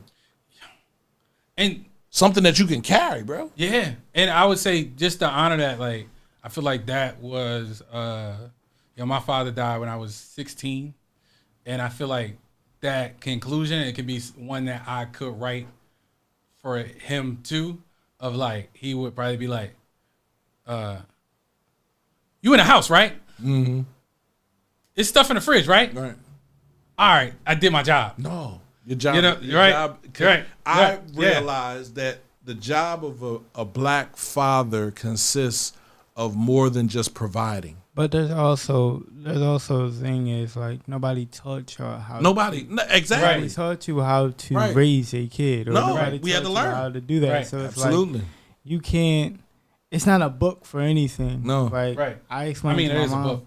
There's a book. There's a Yeah, book. Right. but it's like I explained to my mom that like when I said like I didn't really there wasn't a book that told me how to or what to do and how to move and Yeah. what to do when you turn 18 and Right. what to do. So it's like when my mom be like, "Oh yeah, well you supposed to be doing this when you 18. You supposed to be doing that." It's like I don't know. Right. How did Yeah. It's like I never. It's not like somebody telling me, "Yo, you 18 now and you gotta do this." Right. Nobody was sitting there telling me that until my mom had to tell me. Right. It's like you have. Sometimes people don't have that person that tells them, "Hey, look, you got to do this, you got to do that." It's a lot of people out here that don't got that. No, so they it's don't. like, They You, don't. you know what's a really good joint about that? Because I was on the 21 Deceptibus and talking about this. You know, young folks come on, you know, during, you know, after school hours, they're a bit rowdy, yada yada, and you know, people start to get into their feelings. So I'm talking with this white brother who you can tell he from Kensington. You know what I'm saying? He did some time. He's like, man, these kids nowadays, da da da da da. I'm like, I know how you grew up. It was probably wow. Man, Right. you didn't talk about these kids. Like, Right. But the way we got into the conversation was like, I think one of the things there is what you're saying is like, from like a schools or education perspective, is like, the way this joint set up right now, everything around is just telling you what to do. Right. It's never inviting you Right. to verbalize, to figure out, How you how feel. would you set it up? Right. How do you understand the system that is at work here? Do you understand what we're attempting to do? You know? And with that, you do not learn how to be responsible for your freedom.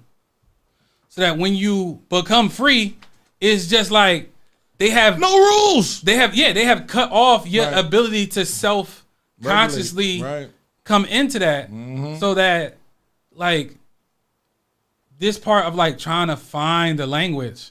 Another joint would be this writer I really love, Pat Chumzow, who talks about like Creole, and because it wasn't allowed in the schools, it became you use it when you mad. And you only use it to curse. You only use it to da da da da. And you don't know how. And I remember I was in Chester Community Charter School and I was doing an art program, and I was like, "Yo, these kids curse so good. They know how to like put the whole." Put it all together. But then if you just to ask them, I was like, "How you're so good and like can verbalize so on it when you mad and like." Because I be mad a lot. But it's that same thing of like that ability to communicate gets tied to these negative emotions, Absolutely.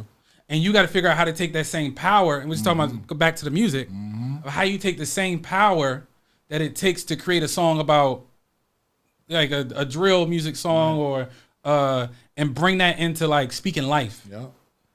And that's a process. And you need some like work readers, something to figure out how folks have been able to do that. You need to want to do it.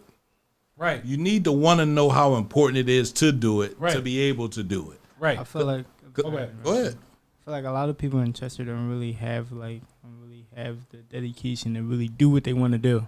Like, It's not the dedication because they have the dedication. but it's, They don't realize how important they are. yes, You know what I'm saying? It's just Right. that simple. Right. it's like How come on. important are you? Right. You feel me? No one's ever asked them that. I So just- when I go into schools, the first Yeah. thing we're talking about is who are you? Yeah. Who am I? And then if you can have any superpower, what's your superpower?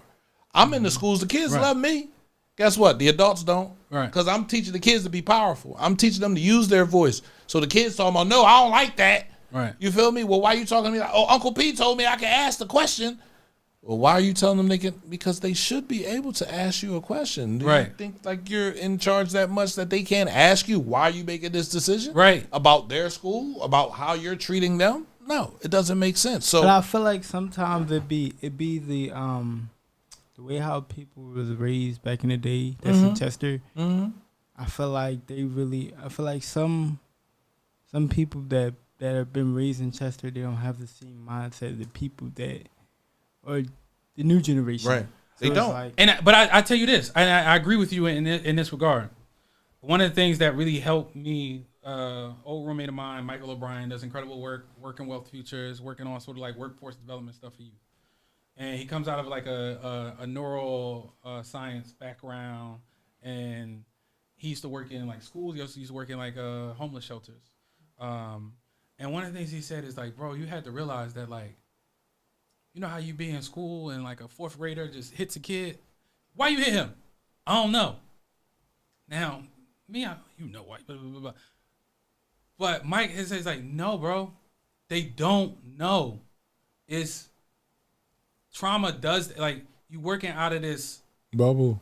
Unconscious thing, and you're not aware of what caused you to do that. Why you want to fight right now? You don't know. You just know that you did it, and it's like the ability to hungry, sleepy, mad, right. upset. The ability to self-regulate is not there. It's not, and that's part. But that's what trauma does. Like it erases that. It impacts that, and that's environmental. You know what I'm saying? That's intergenerational. Absolutely. That's part of the sort of like social environment and the conditions. Well, that's why we came up with Project Engage, intergenerational storytelling, where we had the elders and the youth having conversations every Saturday, and they had conversations, and at the end, the elders was like, "I'm sorry," to the youth. "I'm sorry that I wasn't available. You feel me? I'm sorry that I missed asking you that question that could have changed your life. I apologize." And the youth was like, "I'm sorry, I didn't think you cared. I'm sorry to realize right now that you really do care." You feel me? Like, and I hope we can keep this relationship going. That's what it's about. Yeah. About understanding each other, because we all come from some part of trauma. We all carry it. But if we carry it forward in the front of us, we bump into people with it. I'm hitting you, I'm hitting him, I'm hitting everybody with my trauma, instead of putting it down and unpacking it, sitting next to some people like, damn, I went through this when I was younger. You feel me? I went through that when I went through this. It also can be like people can just talk. Like I feel like people feel like I'm not saying like even with young people too, they don't know how to just go to therapy and just talk to somebody, because a lot of stuff do go around in Chester. A lot of stuff do go on in Chester. Right. You can't just always keep it to yourself. No, you can't. And it's like you need someone to talk to. Right. And like your family is not always the best people to talk to. They're not. They're not. I agree. They're not. When it comes to anything. Anything. A mediator is a person that doesn't know who the hell you are. Yeah. Right? A person that can't judge you. A person that's going to take what you got to say and toss you back some solutions, right? Some solutions that you can apply. I went to therapy, 36 years old. 36 years old. My dad died when I was 12. 24 years later, I'm in therapy crying about my dad like he just died. Crying about the pain that I felt going into Chester High and I didn't want to go into Chester High. Crying about the fact that I felt like my mom gave up on me. Yeah. You feel me? Like, I ain't care, but not realizing that my mom lost somebody too. My mom lost her husband. My mom lost her partner. My mom lost the person that she thought she was going to walk through this life with. So how was she supposed to feel? Oh man, I came out of that room so much lighter. You feel me? He gave me a homework assignment. What did you want to be when you were 16, 15 years old? Man, I wanted to be Tony Brown, WDAS, The Quiet Storm. You feel me? I wanted to sit on the microphone and talk to my community in a loving way. You feel me? Like, that's what I wanted to do. Shit. Then I wrote it down. He said, once you write it down, you got to follow it through. So whatever you put in that book, you got to follow through. Man, I done wrote down so much stuff. And guess what? It all came true. That's what Theo Parrish, an incredible DJ, he said this question. It's one of the Instagram videos. And he's like, we got to remember who we wanted to be before we were interrupted. You know? And come back to that. Like, how do you reclaim and then write that story of who you want it to be, right? As you unpack, you know, all the things that have interrupted you, that have sort of like been obstacles and stood in your way, whether it's people and systems, like that idea of like coming back to understanding who we want it to be. Yeah. Right. And then finding a space to be able to like speak that out. And it doesn't, but like you could do that through writing, or I do it through writing. You do it in the music that you make, of like, how do I get to a point where I'm able to craft the space? Use this as a therapeutic way to just to get that anger that's built up out of you. Right. It's always gotta be, with a lot of people that I've talked to in Chester, and a lot of people I've talked to around like Darby, Delaware County area, it is just people have the mindset of doing it, but they get distracted. Mm-hmm. They get distracted of doing other things, and the next thing you know, it's like that hungriness of doing what you want to do. When you grow up, it fades away. It does. And then it's like, I gotta go to work. I gotta make money. I gotta take care of my kids. I gotta do that. But then you forget, like, dang, I wanted to do this when I grow up. Right. And it never happened. But Yeah. You had that capability. You had the time to do it. You had the Yeah. things Absolutely. to do. Nobody's forcing you. It's like, it's a quote like saying, you could lead a horse to the water, but you can't make them drink it. You could lead them there, but you can't make them drink it. And you'd be lucky if they don't piss in it. Yes. Literally. Yeah. Literally. Right. Literally. It's like you gotta just understand. That's what it is. Life. Yeah. Yeah. And you know what's interesting about this is you got this book, My City Needs Something. Right. Oh shoot, what day is it? It's the 4th. Yeah. On the 9th, I'm headed to the youth study center, or the Philadelphia Youth Prison on Haverford Avenue. Okay. Doing an event about this book. Right. Right. And I'm like, all right, how I'm going to do this? What you mean? I don't think I'll be using, like, because one of the things is like coming into the language is understanding that, like, how LJ might verbalize what it feels like from his experience. It's gonna be much different than me as a 38-year-old, doctoral educated, person, right? Like, it's how do I Relate. how do I deliver something that's useful, right? That allows that space, that sense of connection. You talked about it earlier. You go back to being their age. Right. You can't go in there as a doctor. You just Yeah. you got whatever you feel. Yeah. You gotta go in there as Right. young Chris Rogers, not Right. doctor. Not, Right. Not, Because not, though, I'm sorry. Go ahead. Even though you gonna say something to them, they either gonna take it in, and Right. take keys from that, or they're gonna just throw it down.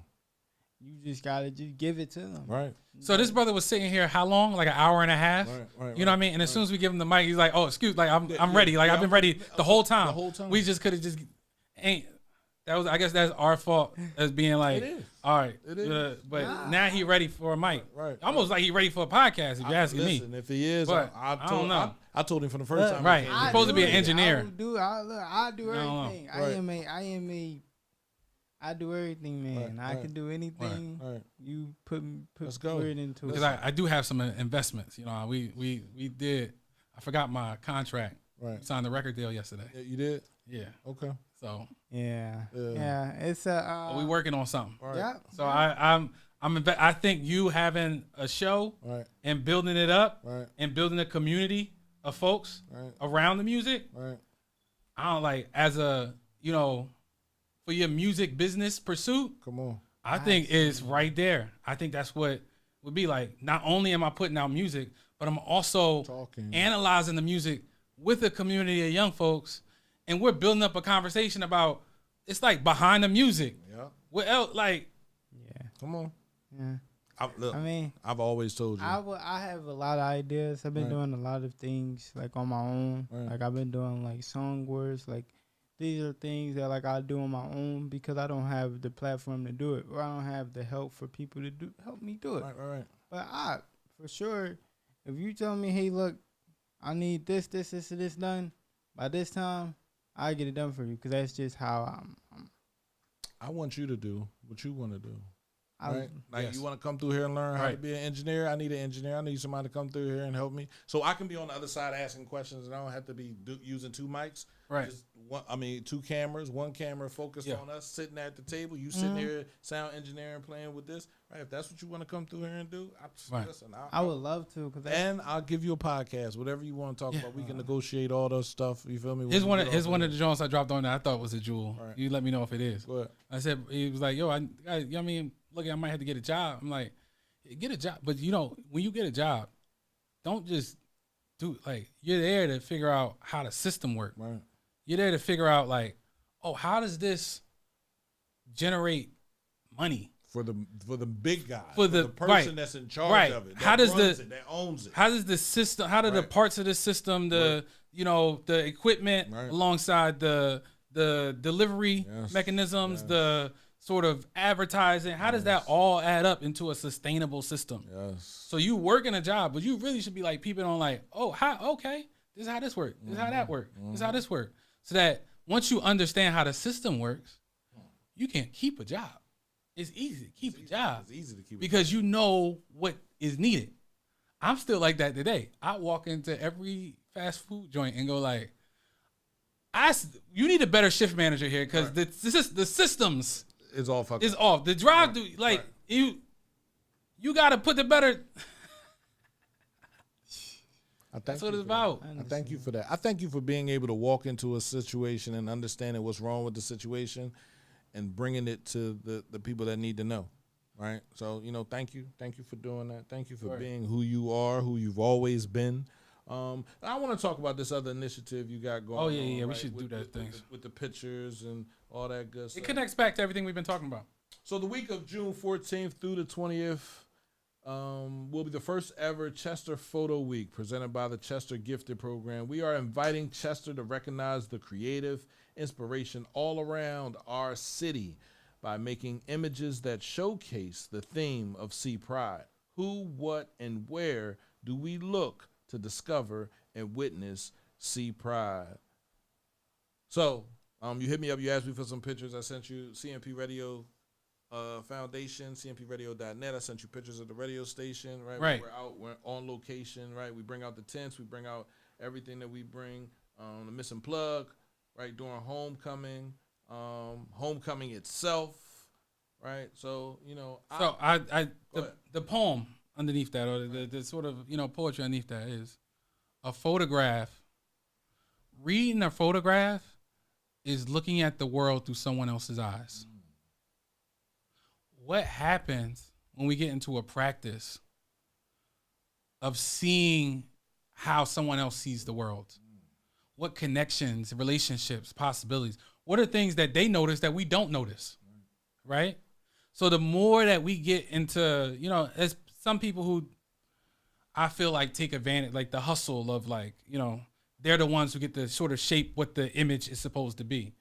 But the importance of it is for us to recognize that we all have the power of telling the story of what we see through our own eyes. yes, we do. Yes, we do. And trust and accountability, and I feel like the sort of like relationship comes when we recognize that people are seeing the world, differently. And that those differences matter. And those differences don't have to divide us. No, they don't. I've I've been telling people that for 7, 8 years. Going on 9, to be 9 years. I've been Right. telling people that we can have a disagreement and still agree that we need to fix some things. Right. You can not like me for whatever reason it is. But Right. we can still be family at the end of the day and get some things done. Yes, I am who I am. Right. You are who you are. I'm not judging you. Please don't judge me.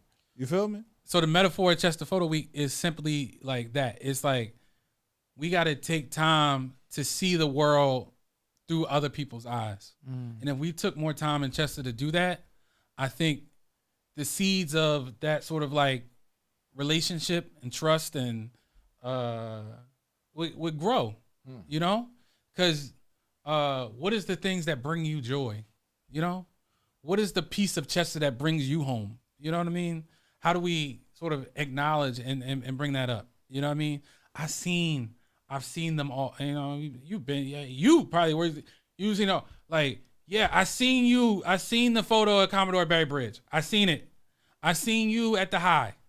I seen, we got a lot of, and I'm like, our lives are much more expansive than that. Yes, they are. So what if we started to look around a bit more of the sort of like places we don't look at too much? What are the communities and the people that we don't see? How do we get them to bring their stories, their creative framing of the world into a collective sort of like picture? And like then we have the idea of like, whoa, what holds all this together? Chester. Are you ashamed of that? You think people are ashamed of that? Of Chester?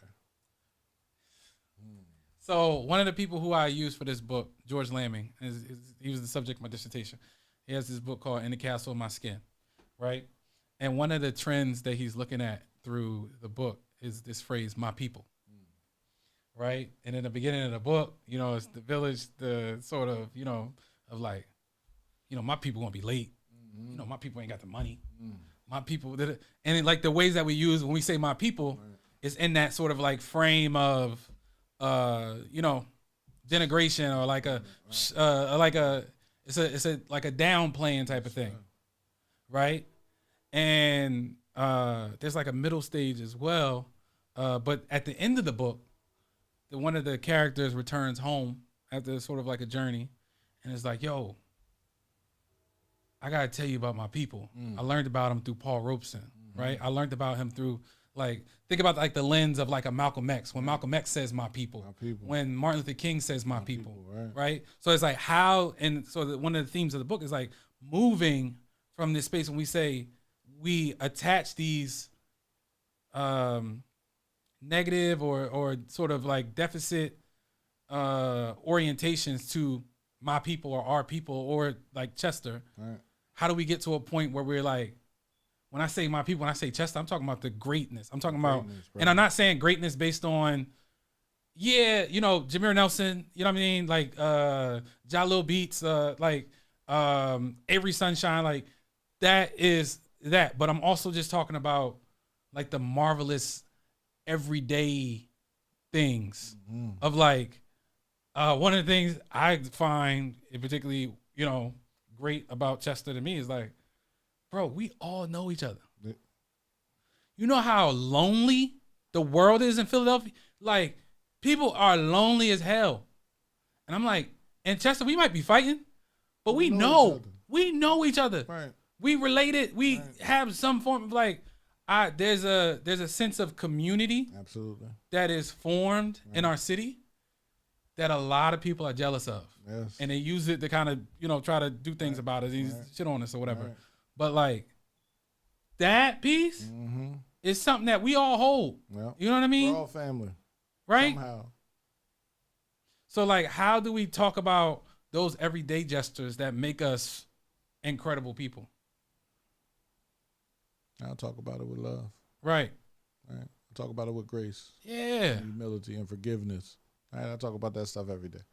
Like, why when you play New Orleans bounce records, it's like a. But we from down south for real. Chester's down It calls south. us back, right? Which is to say, Chester people are in touch with our roots. Yes, we are. Which is another what other thing. roots could we get in touch with? What's no other roots? Yeah. What's no other roots? I remember when Master P first came out, Bout It. Yeah. You feel me? I stole that. See, and back to stealing. Right. And that's why I say I know. You feel me? Like I know. You stole it from Berman's or something? No. I would never. It was black people that worked in there. I went to Blockbuster. Oh, right. You feel me? And tried to steal it from. I was once banned from FYE in Grand Room Mall. Yeah. Oh, I tore FYE up. I mean, what was it before then? The Wall. The Wall. Yeah. I tore them up. Right? The purple tape. You feel me? Yellow tape. You feel me? Master Ace. Oh, I tore them up. Boscov's got me. Like I said, I was a thief. Right. So when it happened, you got it honestly. Right. If you don't, I'm telling you, I was one. If you don't stop it, it's just gonna be for fun. Right. And that's what it was for. Yeah. It wasn't because I didn't have the money. I had the money, but shit, if I could steal it, why would I pay for it? Right. You feel me? But understanding, right, that our community is special. Our community deserves certain things. We have to work together to get it. And when you ask and you say, what, my city needs something, I think our city just needs communication. Yeah. Our city needs forgiveness. Right. And until we are trying to give that. Right. Wholly, not halfway. Yeah. Not some people. Right. Everyone. Right. It's a blanket. It covers everybody. Yep. Then we can start to move forward. Yeah. What you gonna say? We need to at least forgive ourselves. Yeah, absolutely. Yes. I agree. Forgive anybody. Right. And it's hard to try to. That's the thing. Is hard to try to prove someone forgiveness if they're not gonna. If they're tunnel vision about anger and just, I want to get this person because he did this to so and so, or he did this to so and so. It makes like you're not looking at the let me look at forgiveness, because at the same time I can't be looking at negativity all the time. But some people don't know that. People really don't know that negativity is not really always the route to go to. There's this good joint. I'm gonna see if I can figure it out real quick. I just keep posting little books and quotes and stuff on my Facebook. I kind of keep these things going. Let's see if I can figure it out. If I don't figure it out in 2 seconds, I'm gonna move on. But one of the things that this writer said, right, was that what if we fight each other so much. And the sort of, you see it on SEPTA, wherever, this young boys leave, like this idea of like, yo, I'm ready to fight. He's like, what if underneath that is the idea that I want to be held? Like I want, you know how like when the fights start, you like lean on, like the idea of like touch, like that sort of like, we crave that sense of like closeness. But the only way we know how to get into it, Is the fight. I used to say, I know why I carried a gun and why I shot a gun. I wanted to be heard. So nobody heard me for real. So I used to tell the kids when I was working at CPSN, the people that had the gun, I was like, listen, when you fire that gun, nobody still knows that you have anger issues or you have trauma. You have to talk to somebody. So I told them therapy, man. Go to therapy. It's okay. You feel me? I know you're young. But if you grab it now and hold it now and understand how to walk with it, you'll be a better man for it. And a lot of people, Chester Community Coalition is one place that gives free therapy to our members, to the people that were in the group. And so I push. As a matter of fact, Saturday they're doing their peace walk from 9th Street, 9th and Curlin, all the way down to the Martin Luther King head. Yeah. At Memorial Park, right? So, it's real. When you don't know, you can talk. And no one ever come to you and tell you it's okay to say what's on your mind. Rather be seen. Like the old folks said, rather be seen than heard. You know what I mean? But when you do that to a child, what happens is that kid comes back, and it's a I don't know if it's a proverb or the kid comes back and burns down the village. And he warms himself from the heat of the right? You know what I'm saying? When they cast him out and they say, nah, we don't want to hear what you got to say, he comes back and he burns down the village. And that's what I think a lot of our children are doing now. Yeah. Right? They're destroying the village because they want somebody to pay attention to them. Only difference is now you're going to jail. Right. And no one's going to hear from you. Yeah. Now you're in jail trying to figure out what was wrong. And then when it finally hits you, and it does hit you while you're going through those 20, 40 years, it's going to hit you at some point. Like, fuck. Right. Did I really do that shit over that? Damn. So. Yeah, there's that poem from Gwendolyn Brooks, "Boy Breaking Glass." Right. Who's sort of like broken window of glass is a cry. Is a I will create if not an overture. If I can't create a sort of orchestra, I'll create a desecration. Boy. You know what I'm saying?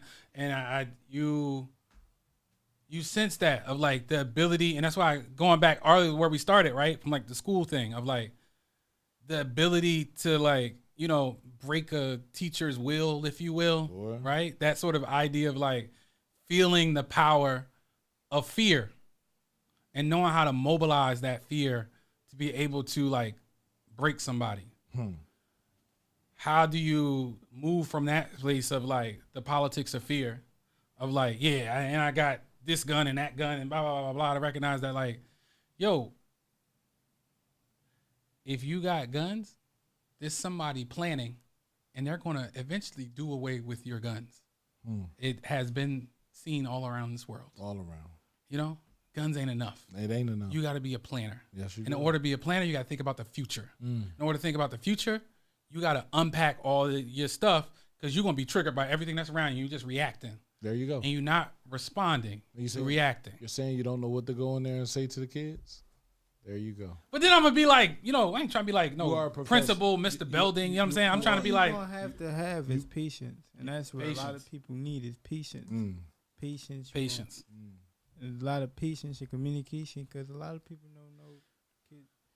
They have a hard time doing a lot of things. So it's like you got to sit there and really talk to them. Yeah. One thing I got is patience. I'm not rushing anything. It's either going to happen or it's not. Yeah. I don't care how long it takes. Slow money is for show money.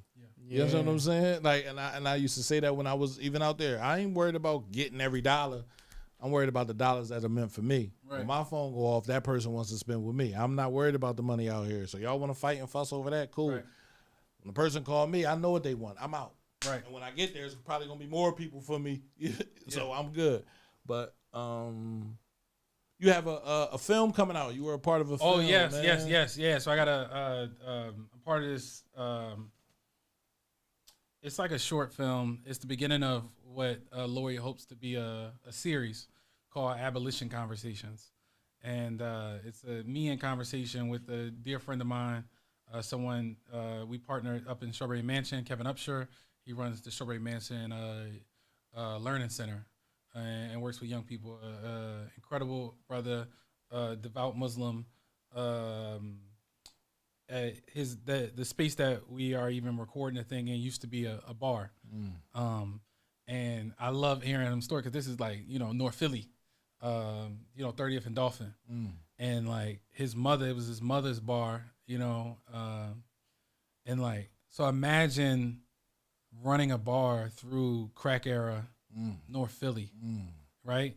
Imagine this sort of, you know, and, you know, someone who grew up in that community, right, and witnessing these turns, and some like, and what I love about him is he's someone that he has that bar disposition that kind of reminds me of my dad too, of like, you know, like, yo, he done heard every story in the neighborhood, like, you know what I'm saying? He know because he's been around and it's like the people are comfortable, you know what I mean? And he was able to transform this after his mother transition. He transformed this space because one of her wishes was watching, you know, what's happening in the neighborhood and transformed it into this youth center, which is now in this space of like, you know, sort of like, you know, building up the community, focusing on the next generation, recognizing the sense of like the sort of neighborhood violence that had sort of, you know, was around the bar during that time, and now transforming that energy to actually, you know, invest into the neighborhood. So when and invest into the youth. When is this movie airing? So it's screening tomorrow night at Clark Park in West Philadelphia. Okay. At 9:00. Okay. On one of those big outdoor screens with CineSpeak, which is this indie cinema joint. Talk about that. Like we certainly need our own independent cinema situation here in Chester. We got work right here. We can do on the Right, side, like, right. yeah. It's a night. Put it on the. You can put it on. But that's the community committee of like, yo, what films should we be watching as a community? We should be watching films like that. We should Right. be watching the films of our community. We should be making films of our We should community. be making films of our community. Shout out to Quan Knox. Shout out Right. to all the brothers with cameras. Exactly. In hand. Shout out to It's about more than Chester Movie Week coming money. next year. It's about more than money, fellas. Yes. We have stories to tell. We have things that people need to know about. We have to educate the masses, bro. And you can't Right. educate the masses by worrying about money. But good, and that's what I always say is like good work Good work. makes money. It does. Yeah, well, you know that in a lot of different It ways. does. Am I right? It does. It does. It Good does. work is always going I to tell produce them money. that all the time, but they don't want to listen to me. Right. They want to chase the money out there that's out there right now. I said sometimes you got to slow down. Yeah. You got to slow down and sit inside your dream to understand how to work it, right? But let's play this. This. Oh yeah. Yeah. I got that for you. Hold on, real quick. Growing up, I was told the police, that's the biggest gang in town.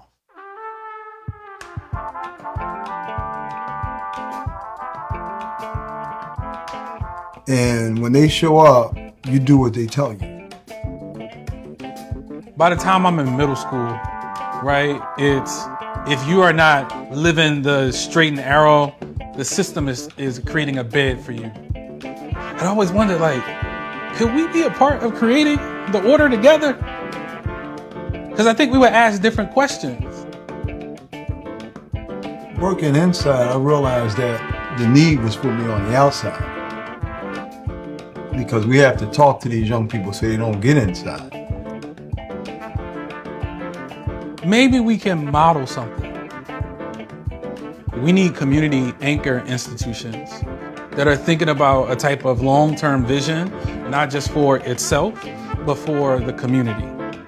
I think we got to be ready to like defend that. Like we got to be ready to protect it.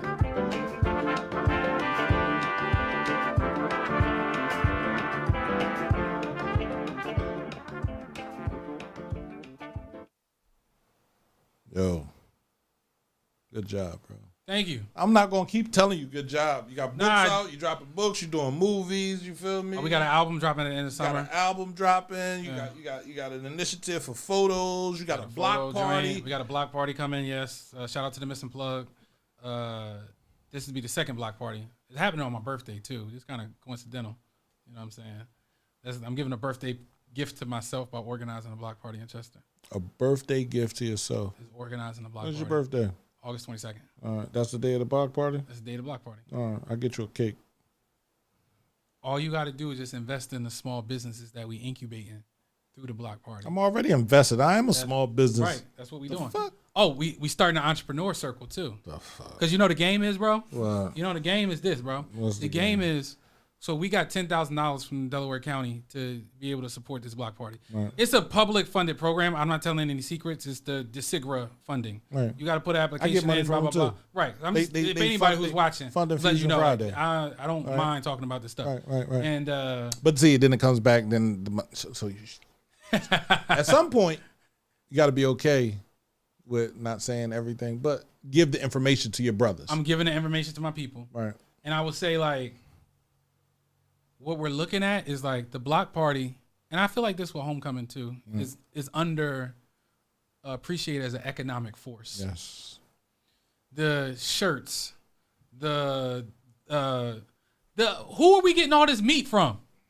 Where are we? You know what I'm saying? The suppliers that are involved here, the liquor stores, You serving liquor? You did last year. not just liquor. You know what I'm saying? There's also a lot of I want a strawberry cannabis out there too. Hennessy Patron margarita. Right. I'm gonna get that tomorrow. I'm gonna do that tomorrow. And I'm saying it to say, like, we look at the block party as like, how do we think about the small business vendors that are coming? We think about this as an opportunity to really, like, we have this authentic cultural opportunity, but then how do we build up entrepreneurs around it? How are we creating new markets, right?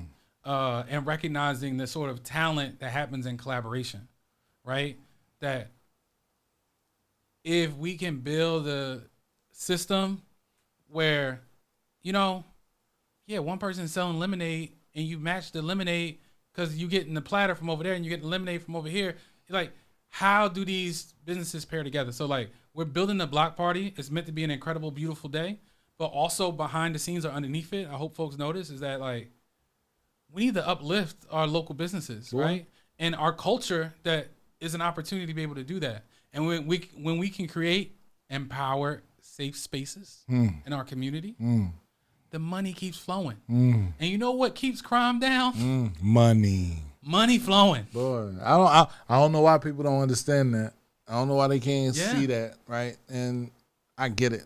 So I'll be there, you know, anytime you call me, Got you. I answer, I show up, however you want me to show up. So you want the radio station out there, you want us to interview all the entrepreneurs, you want us to interview you, Crystal, whoever. Right. We'll be there for that, man. CMPradio.net. I want to thank you, Thank you, brother. right, for taking the time out to come up here. Yeah. You feel me? I got one last question for you. Okay. 20 years from now, when people talk about you, Dr. Christopher Rogers, what do you hope they say you help build, preserve, or change? There's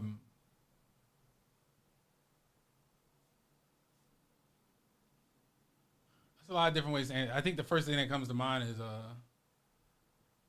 Rick Ross, Apple of My Eye. You know, the beginning on that, right? When he says, yo, all I ever wanted to do was make my mama proud and be somebody that was respected in the neighborhood. Right. That's it. That's it. That's it. That's it. That's it. But I think being respected in the neighborhood involves being responsive to the conditions in the neighborhood. Absolutely. I think that means like, yo, you showed up. I think that means that for me in particular, and I'm challenging a lot of my academic doctoral friends in this, is that I bought my best gifts back home. Come on. That I got a doctorate degree. It's not that I'm just coming home and like speaking to kids. I'm building programs. I'm supporting community anchor institutions coming into being. Yes. I'm doing the accounting for such. Yes. I'm writing the grants for such. Let's go. I'm using the best parts of what I've learned to be a part of this sort of like gardening thing. Yeah. You know? And we garden, and as you know, people say like the land provides, right? It does. You got to learn how to, the indigenous folks and indigenous garden techniques would be like, you don't use pesticides. If you grow this, then you also grow this because this is going to keep the ants and the whatever from getting into that. Right. So you got to grow this to do that. That's what it's about. It's about recognizing that like it's an ecosystem, right? And what we're trying to do is figure out how do you nurture that ecosystem to support life. And that the knowledge of such is going to be needed. Come on. Because who knows how much longer we're going to be here. But we got to share the knowledge With the next generation. of how we built this. Right. So that even if we move and go somewhere else, we can take It that can keep going. and recreate home wherever we are. Wherever we are. Yeah. No, I love you. I appreciate Thank you, bro. Love you too. Right. Anytime. This was a great conversation. LJ. I'm serious, bro. Like I tell people when they come through here, like this ain't the first. Can you get the same question? We got enough time for that? What? Wow. 20 years. 20 years. What do you want? What do you want people to say? You helped build, preserve, or change? City of Chester. Like I want people to know, like, yo, this is a city that really came from not from a lot, Right. from underdogs, Right. from not really getting a lot from people living out here that really don't got much, Right. but they making it work, Right. making it work. So Right. it's like I want to prove to them, like, look, you can make it work. Yes, you can. I'm a person with a disability and was raised in Chester that still figured out a way to communicate and to put my voice out there about rapping. Right. About trying to put the city on the map. So when people be like, all right, when they look at Chester, they ain't got to be looking at Chester as a bad city. They look at it as, look, city where underdogs come from. Right. They ain't got that much. Come on. Still managed. Come on. Yeah, you're going to be great when you open that studio, man. And I think you got some equipment coming where you can start to record folks, man, because I just feel like, you know, there's a call right there, bro. And there's going to be a community of people that come, and I see it.